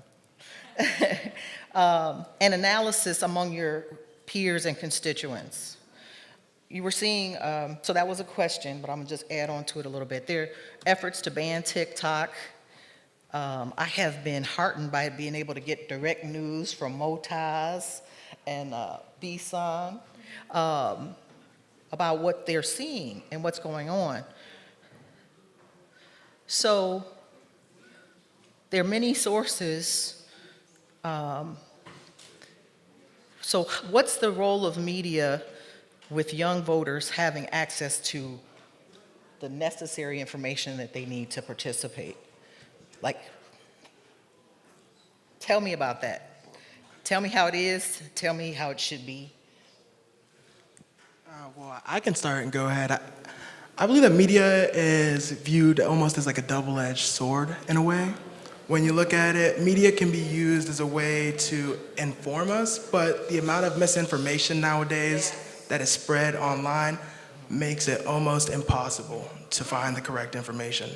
And so speaking back on Reverend Lozano and the rest of the panelists, how they prioritize education and learning about the proper ways of searching up media is also included in education. I mean, you have to be able to find the more reputable sources, but also, I mean, for instance, if you look at newspapers, we were talking about Chicago ones, but like newspapers such as the Washington Post, you also have to do background checks on the corporations that are publishing this media, because nowadays capitalism has seeped its way through every foundation, and it's gotten to the point where billionaires can now control media. And so you essentially have to teach the younger generation how to find the proper information. And that's one of the more difficult tasks that we're still trying to figure out, I think. Thank you. I think all of us are starting to realize, right? Like one of the points on the 10-point program, the Black Panther Party, was the people's control of modern technology. This was Huey P. Newton saying this long time ago, right? Like, we don't have control of modern technology. And so if one day it decides all that stuff goes down, what happens? Think about who your most trusted source is. My most trusted source is my mom. It's somebody I talk to every day, somebody I trust, right? So how are we creating trusted sources in our community? Real people, not just media, right? And I think a lot of that is we should be thinking about artists more. Artists are, I feel like they're what do you call it? They're an untapped source. In Cuba, right, artists are considered the soul of a nation. They're the intellectuals, because in order for things to change, you got to be creative, right? And so they look to the creatives to be those people, and they become the spokespeople for what kind of change, what direction they want their society to go in, right? And so what we've been doing with how we're spreading our news around is we're using the artists. They're already on the stages, on the platforms, and they're learning. They're going through the political education courses. They're going through the training to become restorative justice practitioners and things like that. And so they become the voice of the people, and they're trusted sources because people know them. They're from their block, they're from their neighborhood, they go to their school. And the same thing with, especially with young people, sometimes we're like, young people don't believe adults all the time. In fact, they rarely believe adults, right? And they feel very disconnected, and that's the truth. And that is by design. That is not their fault. It's not old folks' fault. It is by design that there is a generational gap. That's why we keep reinventing the wheel over and over again, because of that gap. But they do trust their peers, and they're influenced heavily by their peers. So why are we not putting the energy and the education into training these young people to be the change agents in their own communities? Because that's who their friends listen to. I'm about to be 35. I listen to my friends. You know what I mean? Like, oh, okay, let me hear that. What's your opinion on that? Where do you get that from? But the truth is, on social media, you don't know what's real. You don't know what's true anymore, you know? And so it's really hard to navigate for me as an adult, and I can imagine as a young person what is trying to figure out what's true and what's not, right? And then you go on the news, and they're lying on the news too. So it's like, where do you go to get information? Well, we should be talking to each other in real life, right? We should be having these kinds of conversations so we can spread information through each other where we actually trust what kind of information is being given out. I'll have a short thing to say. So Agnes and I have done a lot of events, and our organizations are in a powerful election protection coalition going into this election and beyond. But one of our, favorite, unfortunate, fun facts that we've been pulling out for people, and people have been kind of amazed, especially here in Illinois. Illinois is one of the top states for misinformation. So you look at the charts, and all of those swing states that everyone is focusing on and paying attention to, Illinois is right up there. There is so much money and misinformation being pumped into Illinois right now. And we all really need to be paying attention to that and being able to check our sources, and also being able to report when we see misinformation. That is very important too. Part of our election protection, there's a huge arm of it that is misinformation with a reporting tool that if you see, if you see something, say something, but it is so important because it is connected to all of those big social media platforms, news networks, to get them to take down those things and sort of, really kind of ensure that what people are seeing is truth. And if I can just pick up on that, so a lot of times we talk about the problem, right, but we don't provide a solution. And I'm very solution oriented as an organizer and in the community. So to Jane's point, what we are doing is we've partnered with the League of Women Voters Illinois, so at the state level, because Common Cause, we do have a mis and disinformation component to the work that we do. And so what's important about that is we actually train people on how to vet the news that you're receiving. It's not enough to just sit there and say, can you trust it? We need to make sure that people have an opportunity to understand how do you really get down to the core of what you're looking at. So when you see something, we want you to think to yourself, what this person is putting out there, what do they have to gain? Is it money? Is it fame? Are they trying to win a political seat? What are they trying to do? But not only that, we don't want you to just learn how to report it through our reporting system. We are now taking a step further, and we're training you on how to combat it and inoculate it. Because at the end of the day, similar to the program that Reverend Lozano was talking about taking it back to your family members and your community, right? We want to teach you how to train your community and your family members. So when you're at the dinner table and Uncle Bob is talking about something that's so far-fetched, you were equipped to have the conversation with him about not saying, oh, you're wrong, right? Because you don't want somebody to feel like you're trying to, test them, right? But you start asking them questions. You start saying, okay, tell me a little bit more about this. What is another reliable news source where you found this same information?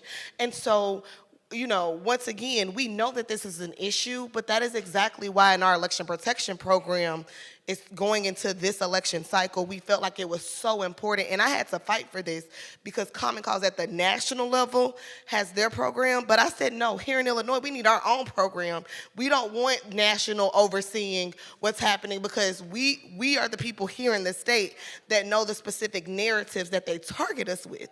And so from a youth standpoint, and this is the first time that I'm sharing it, but we don't have a specific date, but we are actually putting together a mini youth summit with the League of Women Voters, with MICVA Challenge, with She Vote Illinois, where we're actually allowing students to come in there, and we're gonna have a panel of people who are talking about different components that are impacting youth, and we're gonna talk about the impact of mis and disinformation.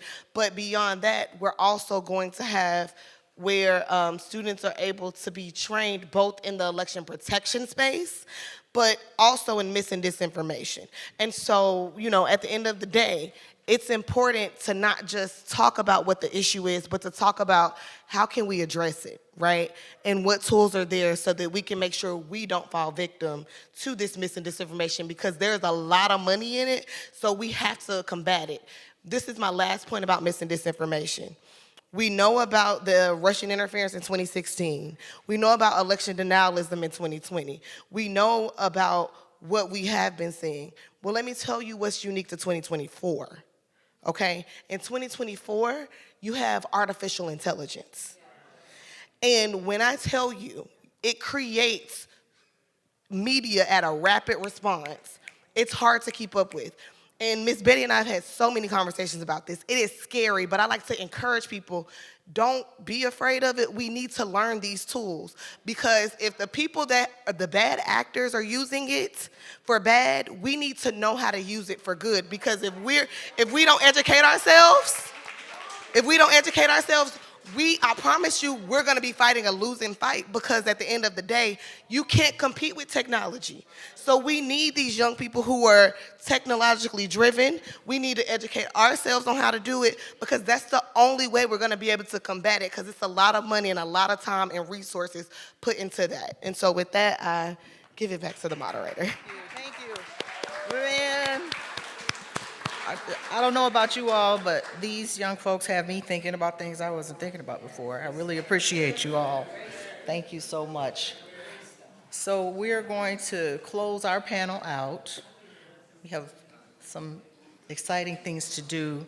I want to say I'm kind of in between, closer to your elders, but I'm, yeah, somewhere in there. But these people in this room, and I'm just going to speak about a couple of particular ones, are at a stage in their lives where they are willing to give you all everything in this fight for democracy and the fight for your children. So Reverend Jackson, you know, you got me here by just going out to University of Chicago's campus. I'm like, man, you know, this man is still on the battlefield, and I appreciate you.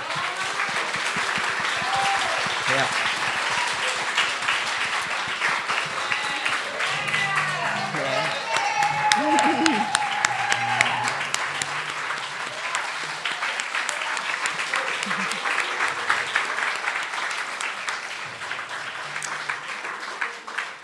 And as we go toward the election, I just want to tell you that I know what I'm talking about because I saw Barbara Arnwine speak right here in this room a couple, 3 decades ago maybe.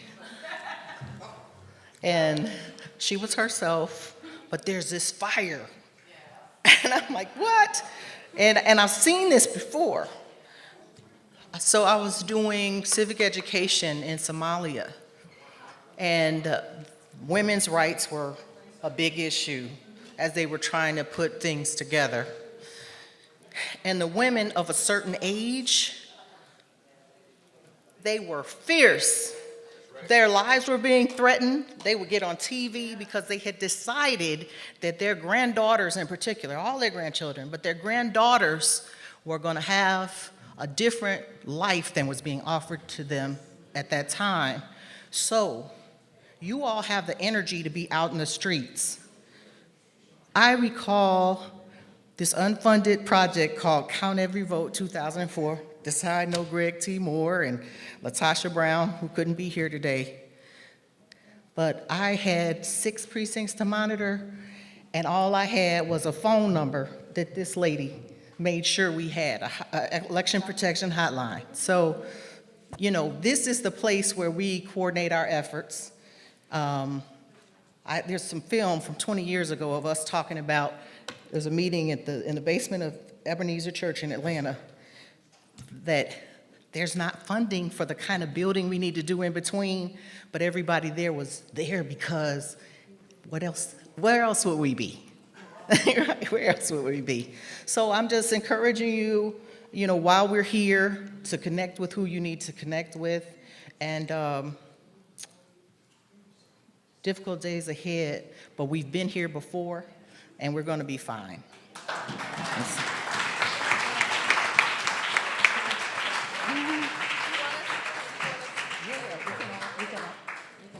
So here I am back again. I'm going to bring on Mark Thompson, who is going to introduce the video we're about to see, which is amazing. And Reverend Jackson, I hope you appreciate it. But I want a large round of applause for what I thought was an awesome young panel. Thank you, guys.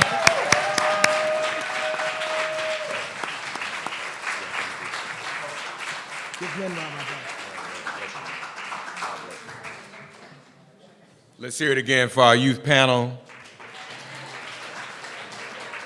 And obviously, as you can tell, it's appropriate. I'm here to close things out as a member of Gen Z myself.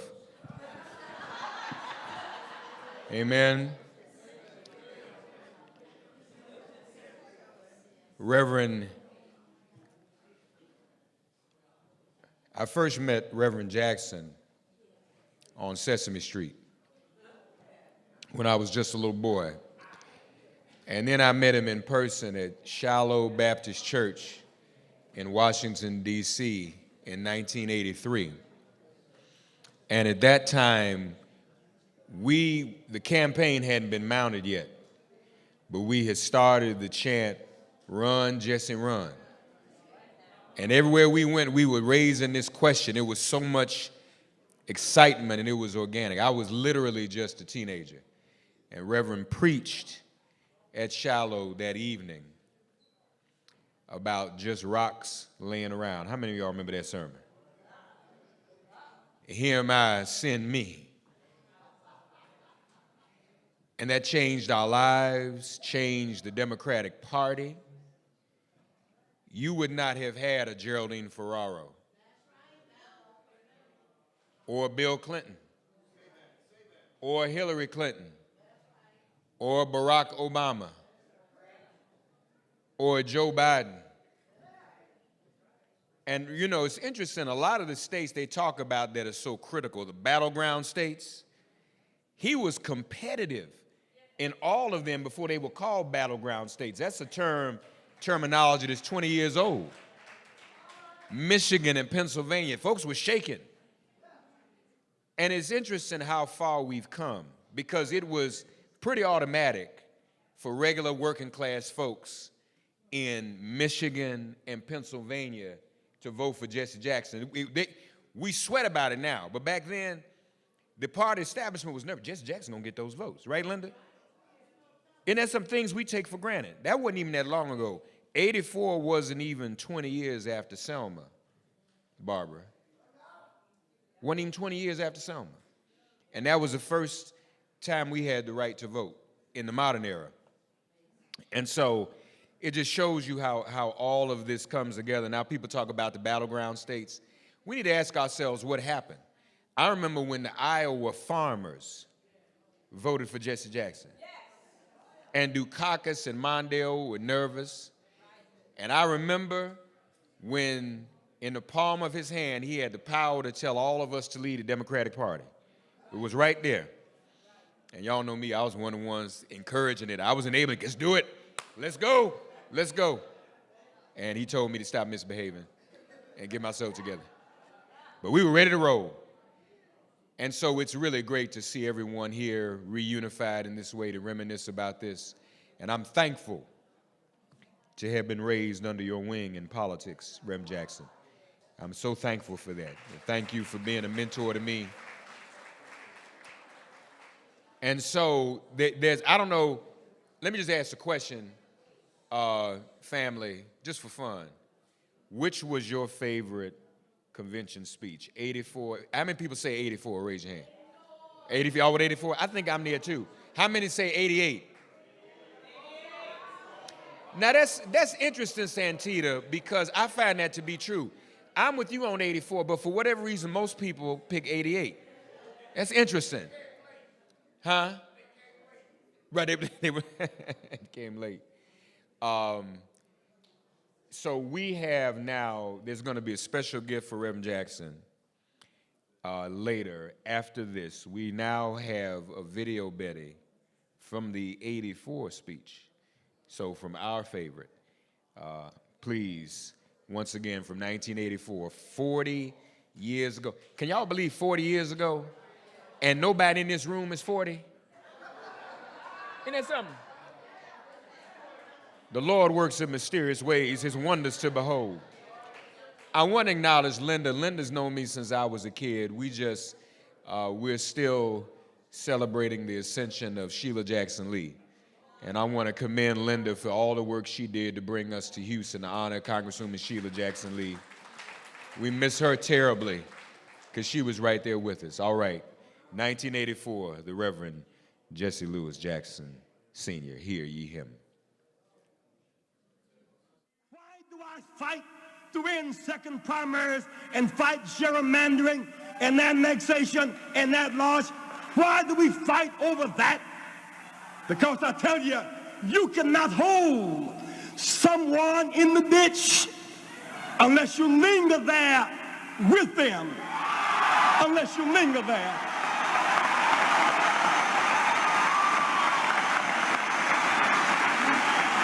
If you want to change in this nation, you enforce that Voting Rights Act, we'll get 12 to 20 black, Hispanic, female, and progressive congresspersons from the South. We can save the cotton, but we got to fight the boll weevils. We got to make a judgment. We got to make a judgment.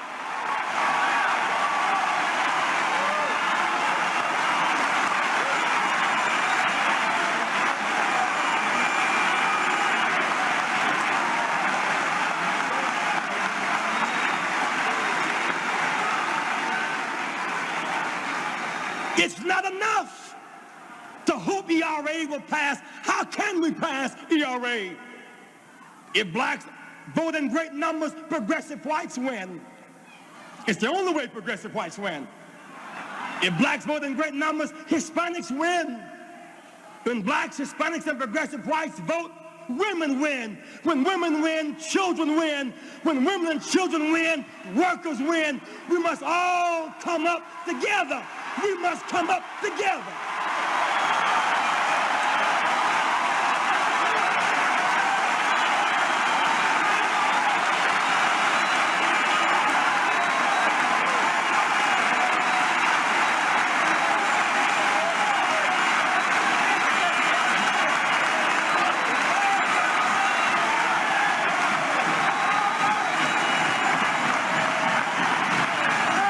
Thank you.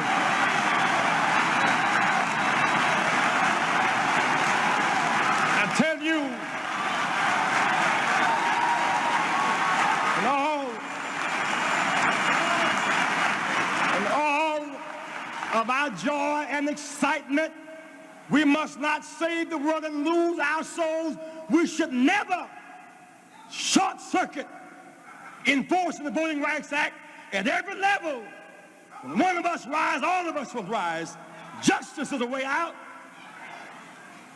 Peace is a way out. We should not act as if nuclear weaponry is negotiable and debatable. In this world in which we live, we dropped the bomb on Japan and felt guilty. But in 1984, other folks also got bombed. This time, if we drop the bomb 6 minutes later, we too will be destroyed. It's not about dropping the bomb on somebody. It's about dropping the bomb on everybody. We must choose to develop minds over guided missiles and think it out and not fight it out. It's time for a change.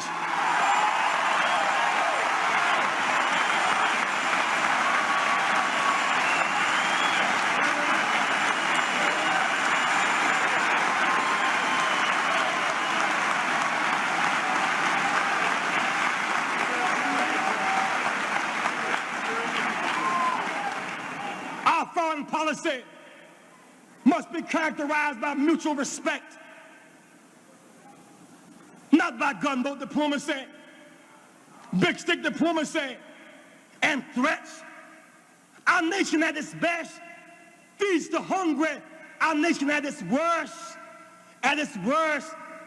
will mine the harbors of Nicaragua. At its worst, will try to overthrow that government. At its worst, will cut aid to American education and increase aid to El Salvador. At its worst, our nation will have partnership with South Africa. That's a moral disgrace. It's a moral disgrace. It's a moral disgrace.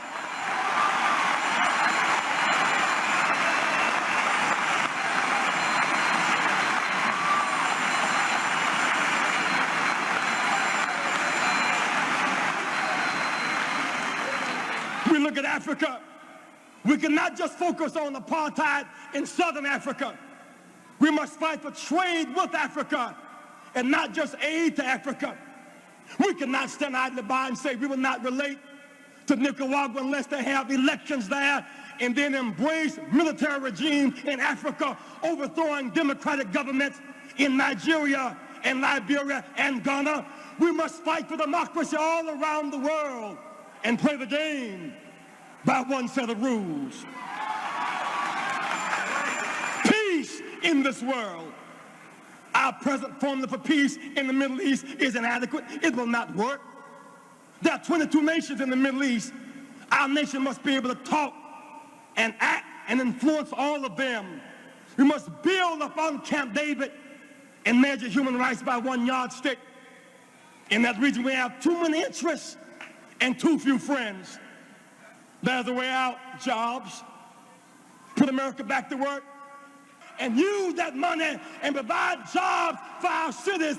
And use that money to build schools and pay teachers and educate our children and build hospitals and train doctors and train nurses. The whole nation will come running to us.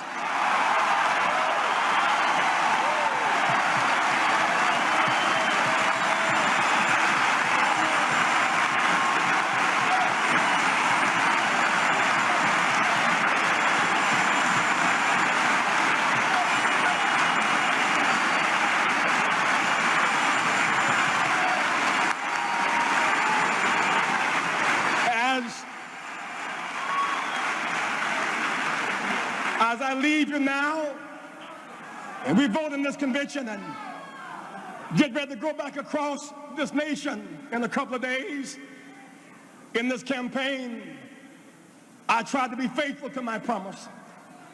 I lived in El Barrios, ghettos, Indian reservations, growing up. But I understand a little better now. If you raise up truth, it's magnetic. It has a way of drawing people. With all this confusion in this convention and bright lights and parties and big fun, we must raise up the simple proposition. If we lift up a program to feed the hungry, they'll come running. If we lift up a program to study war no more, our youth will come running. If we lift up a program to put America back to work as an alternative to welfare and despair, they will come working. If we cut that military budget without cutting our defense and use that money to rebuild bridges and put steel workers back to work, and use that money and provide jobs for our cities, and use that money to build schools and pay teachers and educate our children and build hospitals and train doctors and train nurses, the whole nation will come running to us.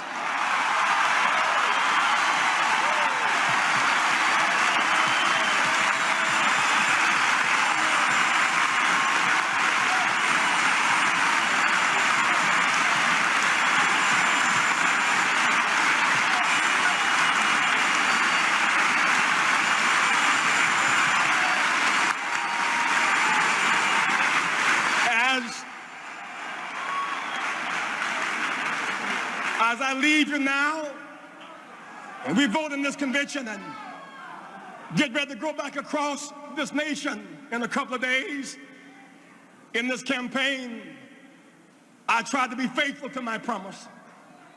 I lived in El Barrios, ghettos, Indian reservations, and housing projects. I have a message for our youth. I challenge them to put hope in their brains and not dope in their veins. I told them that like Jesus, I too was born in the slum, but just because you're born in the slum does not mean the slum is born in you, and you can rise above it if your mind is made up.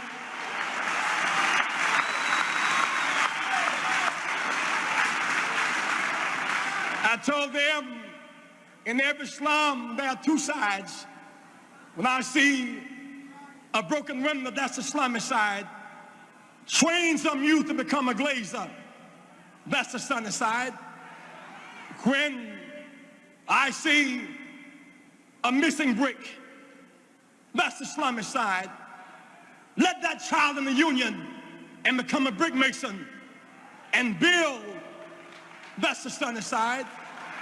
When I see a missing door, that's the slummy side. Train some youth to become a carpenter, that's the sunny side. When I see the vulgar words and hieroglyphics of destitution on the walls, that's the slummy side. Train some youth to become a painter and artist, that's the sunny side. We leave this place looking for the sunny side because there's a brighter side somewhere. I'm more convinced than ever that we can win. We'll fought up the rough side of the mountain. We can win. I just want young America to do me one favor. Just one favor. Exercise the right to dream. You must face reality, that which is, but then dream of the reality that ought to be, that must be. Live beyond the pain of reality with the dream of a bright tomorrow. Use hope and imagination as weapons of survival and progress. Use love to motivate you and obligate you to serve the human family. Young America, dream. Choose the human race over the nuclear race. Bury the weapons and don't burn the people. Dream. Dream of a new value system. Teachers who teach for life and not just for a living. Teach because they can't help it. Dream of lawyers more concerned about justice than a judgeship. Dream of doctors more concerned about public health than personal wealth. Dream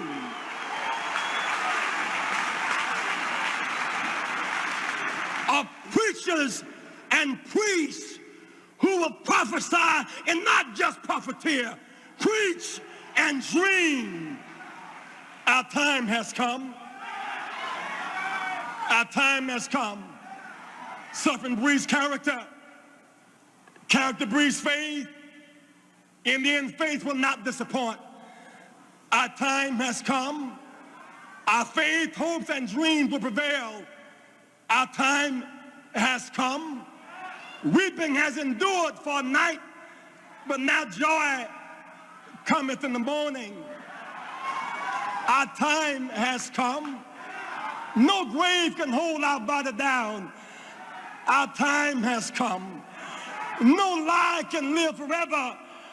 Our time has come. We must leave racial battleground and come to economic common ground and moral higher ground. America, our time has come. We've come from disgrace to amazing grace. Our time has come. Give me your tithe, give me your poor, your huddled masses who yearn to breathe free. And come November, there will be a change because our time has come. Thank you and God bless you.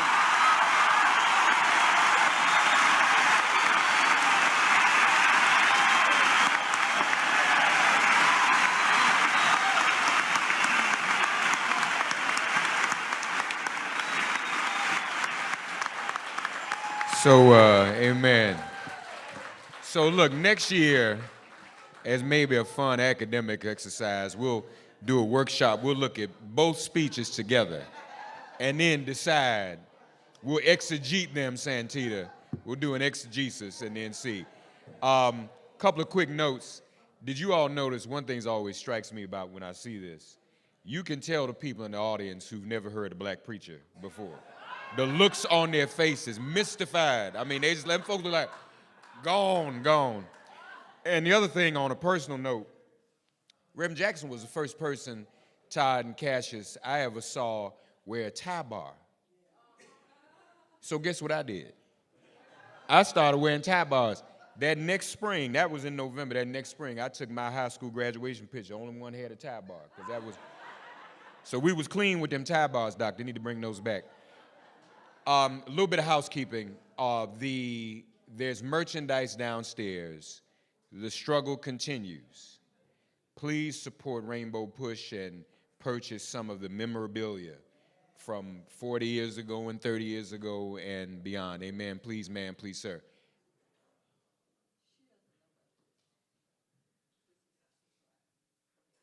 So you want me to, I'm going forward. Yeah, I'm just about to do that now. Yeah, I know. Y'all see they ask me to do these things, but clearly I'm not in control. I still script it. I know, but I'm good with it. I'm good. Script me, I don't mind. I'm a servant. And then sometimes the scripters don't communicate, and I got two people. You saw I had two people tell me to do something at the same time, and I'm trying to decide who to listen to. Note, I listen to Betty. Did y'all notice that? Okay, all of the committee members, campaign committee members from 84 and 88, would you please come forward? Did I do that right? Is that okay?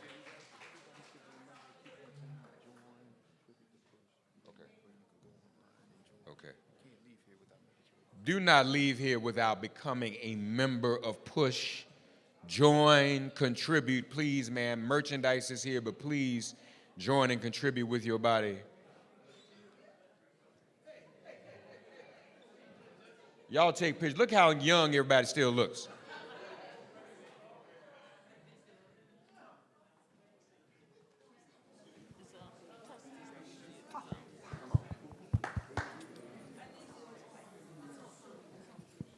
Testing.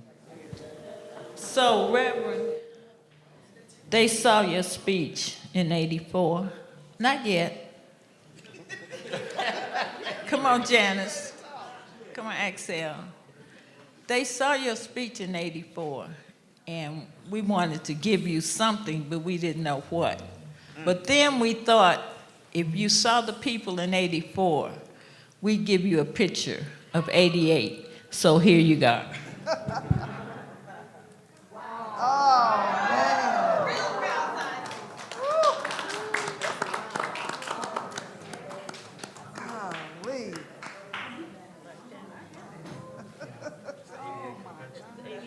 Richard. During your speech. At the Army. Uh-huh, yeah. All right. Let's hear it. Let's hear it.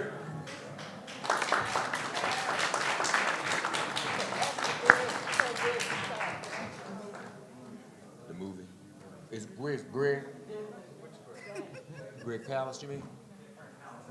Greg's doing the movie, right? Are you doing the movie now? Yeah, I'm gonna do the movie. I'm gonna do the movie right after. Yeah, on the video? Okay. I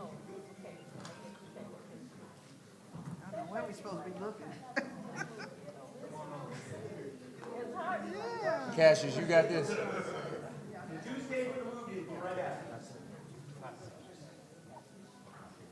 And we want to thank everybody who came today. Amen.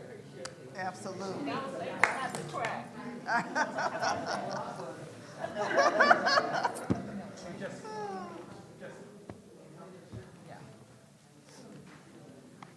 Oh, we got it.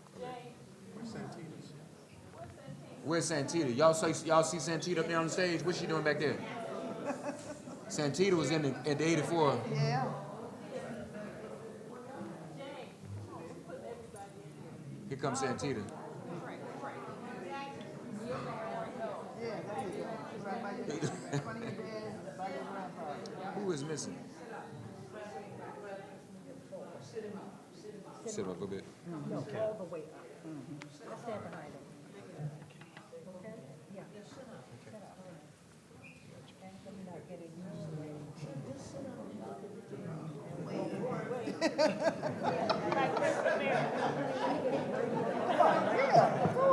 You move in front of me. Okay. Let me just do this. What do you want to do? You want me to sit up? There you go. Is he okay? Yeah. You look better this They time. have him leaning back. Look here. Everyone look over here. On three. 1, 2, 3.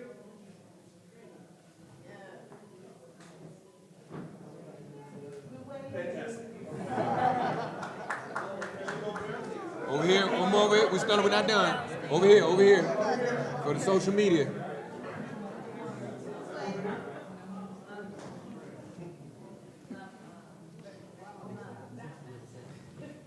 All right.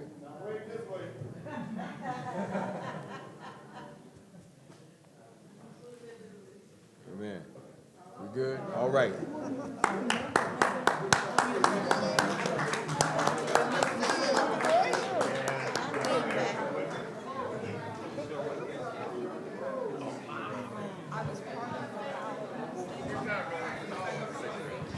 Greg Palast is always reminding us of the voter suppression.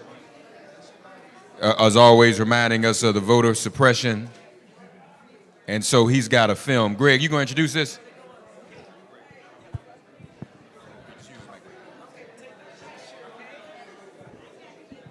If you stay for the movie,